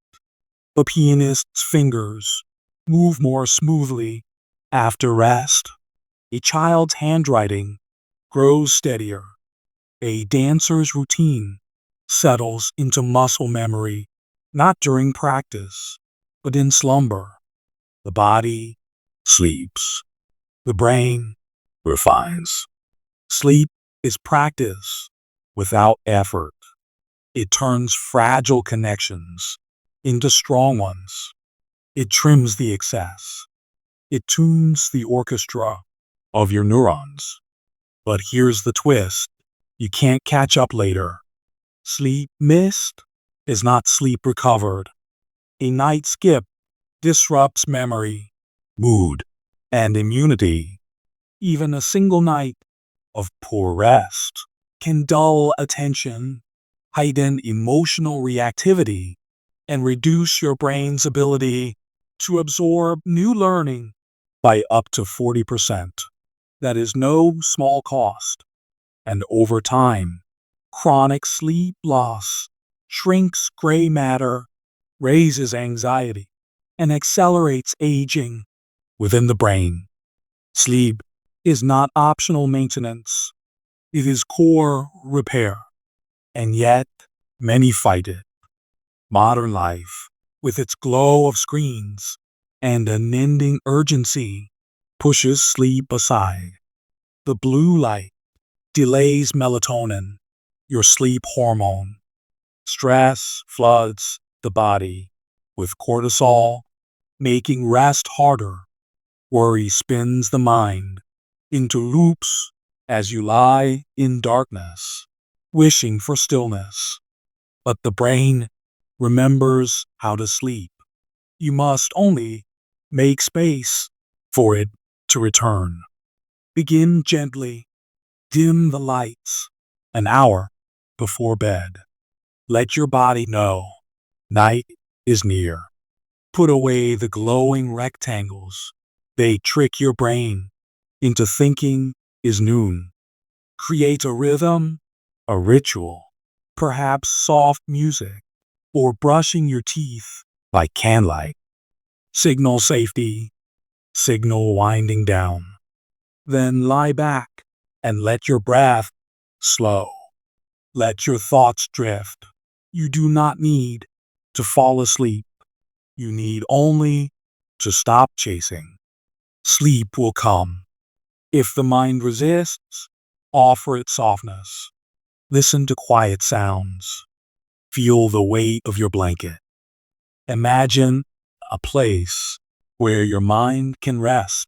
A forest, a shore, a room with no clocks. This helps because sleep is not a switch, but a slow descent. Let your thoughts be leaves in a stream. Let them pass. Let the body sink deeper into that warm suspension where time has no edges.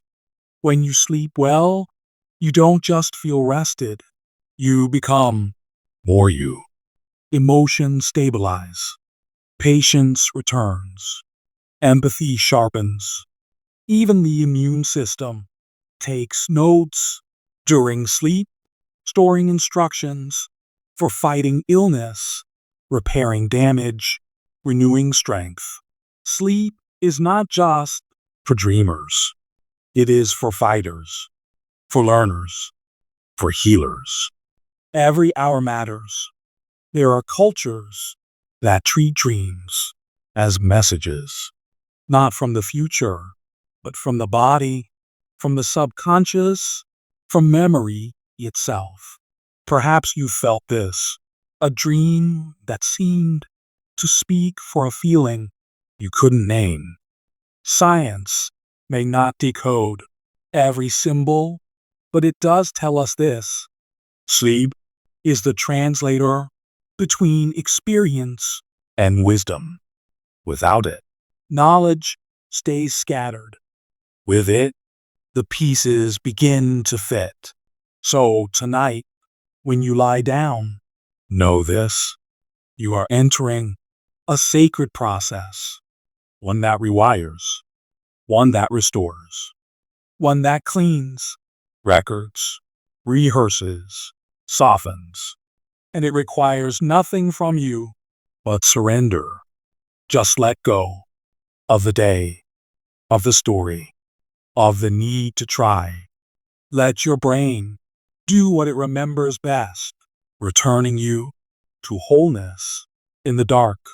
And as you sleep, your brain will begin preparing for something more, a return to waking life, to conscious practice, to effort and learning, to the forming of habits and choices. Because rest alone is not enough. Growth comes when sleep meets intention. And so, in the next chapter, we'll explore how repetition and discipline sculpt the mind, how the smallest actions lay down the deepest grooves in the brain. A melody drifts through the quiet of your mind, and without warning, you are elsewhere. A childhood room, a lost summer, a face you haven't seen in years. You didn't ask for the memory. It simply arrived, carried on a wave of sound. Music does that. It slips past the thinking brain, past words, past reason, and lands directly in the place where you feel. No other stimulus weaves itself so tightly into the emotional and memory systems of your brain. No other art form lives so close to your pulse. From the moment you're born, your brain begins tuning itself to rhythm, a mother's lullaby, soft, steady, repeated, teaches the infant nervous system the pattern of safety. Before language, before logic, music arrives. Its cadence shapes the breath, the heartbeat, the way the mind anticipates what comes next. It's no surprise, then, that music becomes memory's mirror. Deep within your brain lies the hippocampus, the librarian of experience, the one who writes the story of who you are. Just beside it rests the amygdala, emotional gatekeeper, fire alarm, siren. Music reaches both. When you hear a song you love, both regions activate. Emotion surges. Memory sharpens. Even years later, the opening notes of that same song can bring it all back in perfect detail. Not just facts, but feelings. The texture of that afternoon, the scent of the room, the shape of what it meant to you. Scientists have found that musical memories resist forgetting. In Alzheimer's patients, entire parts of life may fall away.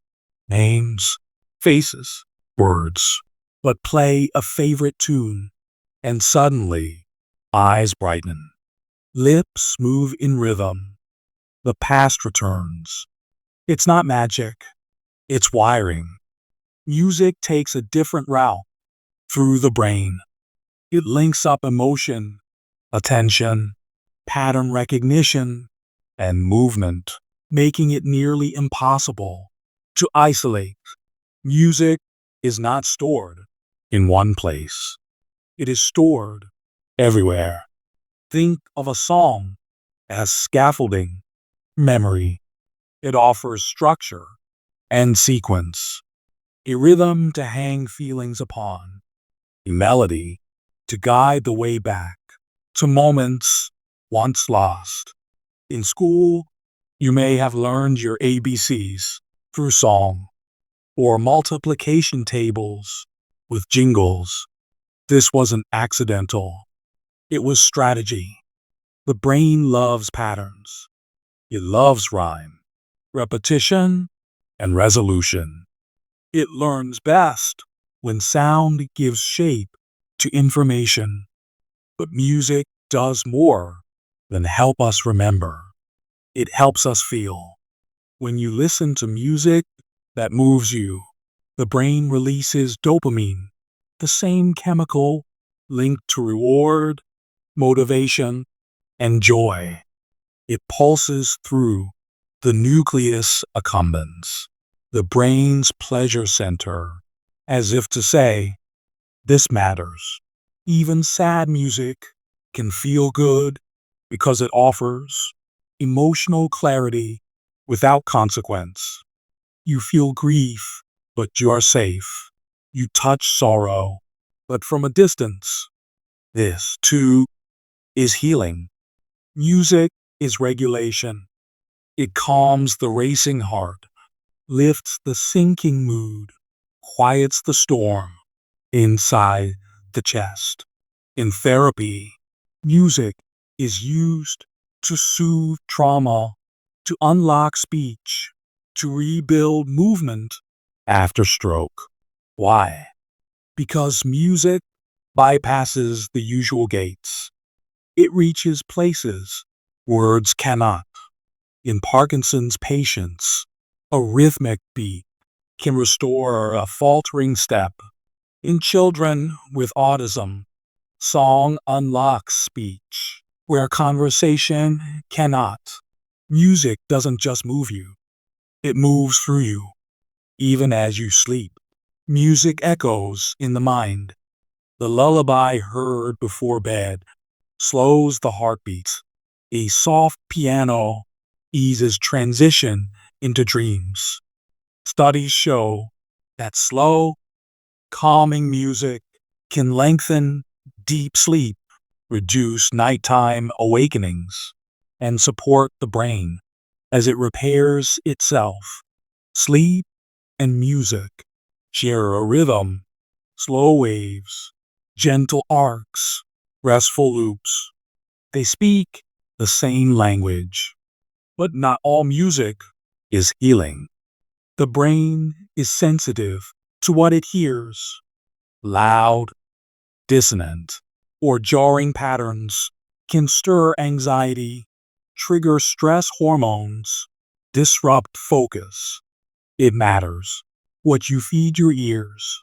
Gentle patterns build gentle minds. Loud chaos primes the body for threat. So listen with intention. Curate the sounds that shape you. Let music be your environment, not just entertainment. What you listen to becomes a part of you. In moments of joy, a soundtrack forms. In heartbreak, another. These musical traces leave grooves in the brain, not unlike the neural pathways formed through repetition. Each listen strengthens association. Over time, those associations become emotion on contact. You hear a chord and your chest tightens. A chorus plays and your eyes water. This isn't memory alone. It is wiring. The sound becomes a shortcut to self. Musicians, through long practice, reshape their brains. Their auditory cortices expand. Their motor skills refine. Even their corpus callosum, the bridge between left and right brain, thickens. They don't just hear differently. They feel differently. They remember differently. Music is not a talent. It is a training. And like all training, it reshapes who you are. So tonight, if you find yourself restless, not quite ready to sleep, you might let a soft song guide you inward. A cello's long breath, a voice gentle and clear, a piano that lingers just a moment longer on the final note. Let it carry you to somewhere safe, to somewhere familiar, or to somewhere you've never been. The brain doesn't need to understand every word. It only needs to feel the rhythm of comfort. Because music is a form of remembering who you are, not in facts, but in feelings. And sometimes that is the remembering that matters most. And so we turn now towards something quieter still, the absence of sound, the stillness between notes, the rhythm of breath, and inner silence. Because just beyond music, there is something deeper, the awareness that listens, the self beneath the song. Two languages live inside you. Side by side, they whisper through your thoughts, shift your view of the world, and stretch the architecture of your mind. You may not notice the mental juggling, how the brain balances accents, meanings, and syntax with the grace of a tightrope walker. But it's there, constant and astonishing. To be bilingual is to live with a mind that has learned to switch, not only between words, but between worlds. Inside the bilingual brain, something beautiful happens. The prefrontal cortex, that wise conductor of attention, planning, and self-control, lights up with activity. Because every time you speak one language instead of another, you must choose. You must inhibit the other. In this constant dance, the brain sharpens its executive control. It becomes better at switching focus, resisting distraction, in solving problems. This is cognitive flexibility, the mental ability to adapt, adjust, and reframe. And bilingualism nurtures it deeply. Your brain is not a warehouse of vocabulary. It is a river, active, dynamic, flowing between meaning and sound. When you speak two or more languages, both remain active even when you only use one. This means that in the background, your brain is constantly filtering. Like a skilled editor, it scans the incoming signals, sifts through the noise, and chooses what fits in context. This filtering trains your attentional system. You learn to notice what matters. You learn to ignore what doesn't. Even the structure of the brain responds to bilingual life. In people who speak two languages fluently, gray matter density increases in the anterior cingulate cortex, a region involved in conflict monitoring and impulse control. White matter pathways, the highways of the mind, grow more efficient. The corpus callosum, linking both hemispheres, thickens, improving communication between left and right. This isn't a gift. It's practice. It's experience, etched in neural tissue. The more you switch, the more adaptable your brain becomes. And this flexibility goes beyond language. Bilinguals often excel at tasks that require mental shifting, like sorting shapes, adjusting to new rules, or solving puzzles from unexpected angles. In children, bilingualism can improve the ability to delay gratification, regulate emotion, and maintain focus amid distractions. In adults, it may offer protection against cognitive decline. Research shows that bilingual individuals tend to develop symptoms of Alzheimer's 4 to 5 years later than monolingual peers, even when brain scans reveal similar levels of damage. Why? Because their minds have more routes around the roadblocks. This is cognitive reserve, the brain's resilience, forged through challenge. To live between languages is also to live between perspectives. Each tongue carries with it a worldview. Some languages gender objects, others arrange time horizontally or vertically. Some emphasize verbs, others relationships. Even the color spectrum is named differently across cultures. When you switch languages, you shift the lens through which you see. This doesn't just enrich your vocabulary, it expands your consciousness. You begin to notice what one language hides, what another highlights. You develop empathy for ambiguity. You become comfortable with difference. This mental flexibility is not limited to fluent speakers. Even basic exposure through immersion, travel, or study can train the brain to hold multiple meanings. Children raised in bilingual homes often show early advantages in attentional control. Their brains used to toggling between codes, become skilled at filtering sound, detecting patterns, and learning rules without instruction. But it's never too late.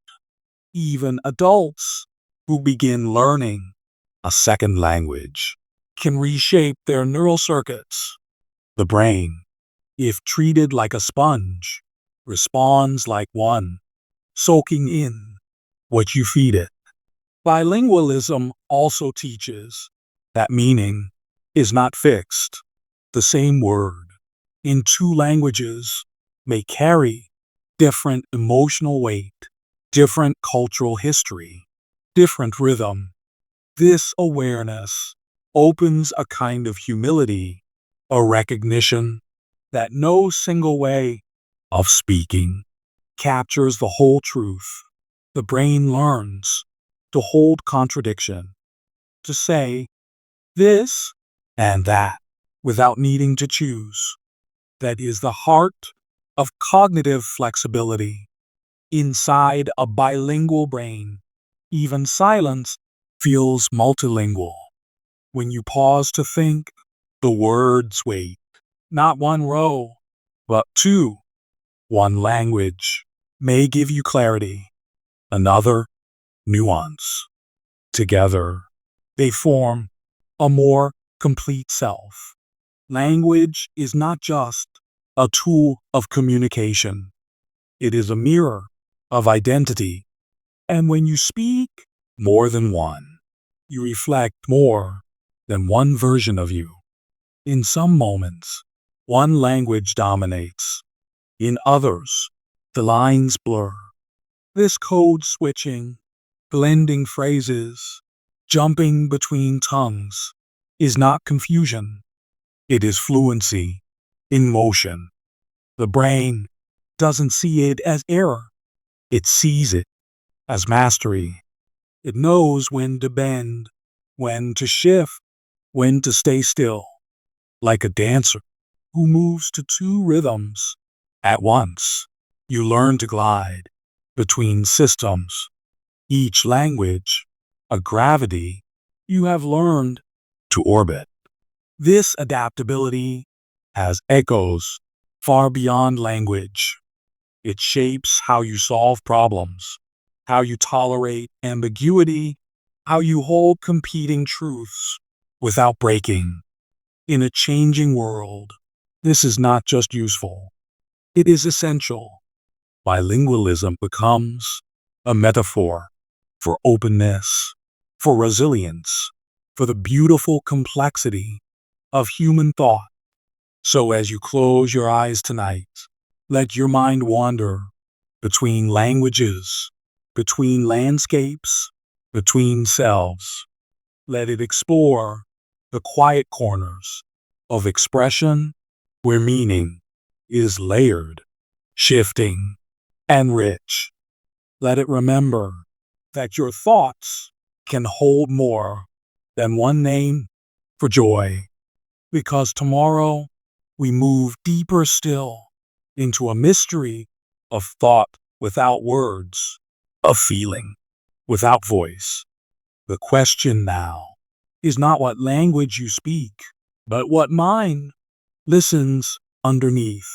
Aging is not a shutting down, not the dimming of a once bright mind. It is quieter than that, a slow reshaping, a soft rebalancing of what was once fast into what is now wise. Your brain, like a river, does not dry up with time. It changes course. It finds new banks, new bends, new ways to flow. And even as neurons retire, even as circuits loosen, your mind learns how to listen differently. This is not decline. This is adaptation. The aging brain does not grow silent. It speaks in subtler rhythms, fewer fireworks, more embers. In youth, neural pathways are sharp, quick to fire, restless to connect. But with age, The brain favors efficiency over speed. It chooses depth over impulse. What once came in bursts now comes in waves. Some things do slow reaction time. Recall the nimble juggling of details. But others bloom insight, intuition, pattern recognition. You may forget a name, but see the story behind a face.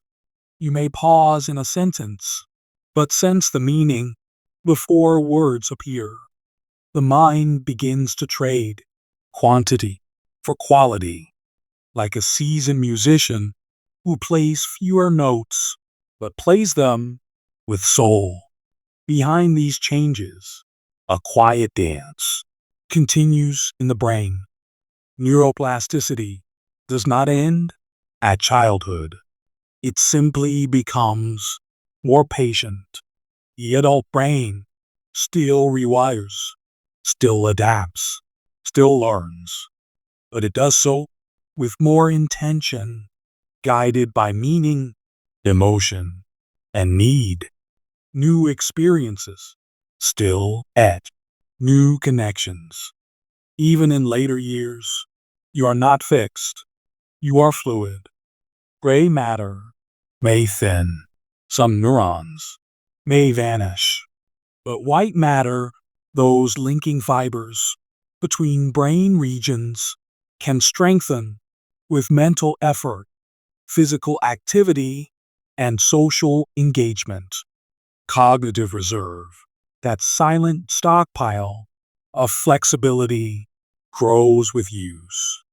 And like a tree bending toward the sun, your brain grows in the direction of attention. What you practice, you strengthen. Even now, emotion, too, begins to shift with age. Older brains become better at regulating feeling, less reactive, more balanced. The amygdala, that sentinel of fear, softens its alarms. The prefrontal cortex steps forward with calm insight. This is why, despite losses, older adults often report greater emotional well-being, not because life is easier, but because the brain has learned what matters and what can be let go. Adaptation here is not just mechanical. It is emotional, relational, spiritual. The mind learns to sift experience like a sieve, to hold the meaningful and release the noise. Aging becomes a form of clarity. You see what younger eyes missed. You notice what hurried minds ignored. You feel the fullness of a moment in fewer words. That is not loss. It is refinement. Language changes, too. The left hemisphere, once dominant for speech, may now call on the right for support. Metaphor, music, and memory blend. You may speak less fluently, but more poetically. You may pause, but what you say rings true. Your voice becomes not just sound, but presence. And memory, so fragile, so mysterious, begins to rearrange itself. Episodic memory may slip, names, dates, where you put the keys. But semantic memory, your storehouse of knowledge, meaning, and experience, grows richer.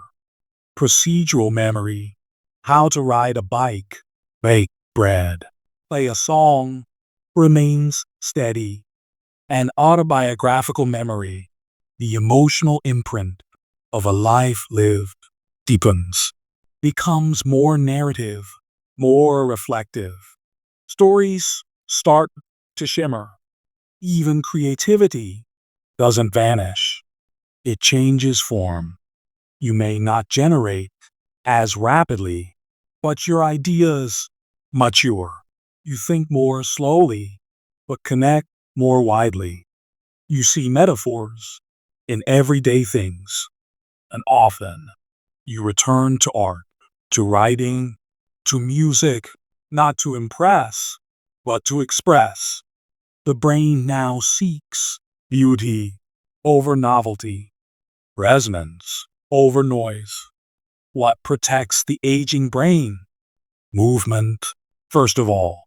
Exercise brings oxygen, stimulates growth factors, preserves volume in critical regions like the hippocampus. Sleep, too, becomes essential to clear debris, consolidate memory, restore attention. Connection, always. Conversation, shared laughter, touch, and curiosity. Always curiosity. The aging brain thrives on learning, not to compete, but to continue, to remain in motion even while still. You are not fading, you are unfolding. The brain is not a machine breaking down. It is a forest, alive, weathered, resilient. Parts fall away, yes, but others bloom. If you listen closely, you will hear new growth beneath the silence. You will sense the slow wisdom rising through the shifting soil. You will know that this, too, is a kind of becoming. And from here, a deeper question stirs. If the brain can change so quietly, so late, what happens when it meets the great unknown?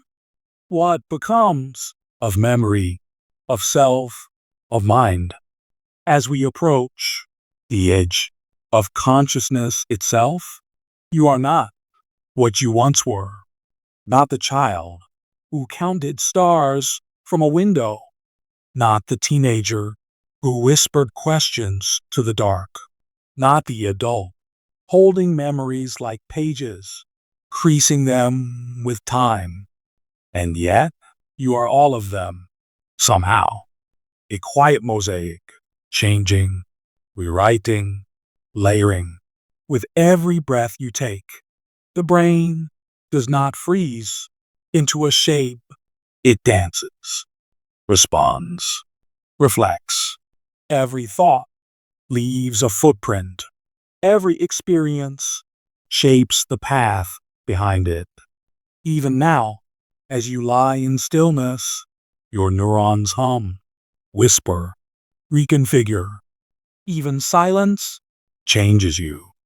Even rest rearranges you. We call it neuroplasticity, this elegant, lifelong gift. Not just in childhood, not just when we learn something new, but always. In grief, in joy, in habit, in awe. The brain does not care how old you are or whether you succeed. It responds to where you place your attention, to what you practice feeling, to what you dare to believe. And this is the quiet truth. You are always becoming. Not just smarter, not just slower, but different. You grow into a new kind of noticing. You prune away what no longer serves. You fortify what roots you in meaning, like a forest, shedding leaves, gathering light, reaching with new limbs into unfamiliar skies. Change is not a phase. It is your nature. There is no final version of you, no perfect moment when the self completes itself like a painting signed and hung. Instead, you live as a draft, refined, erased, redrawn with every season of your being.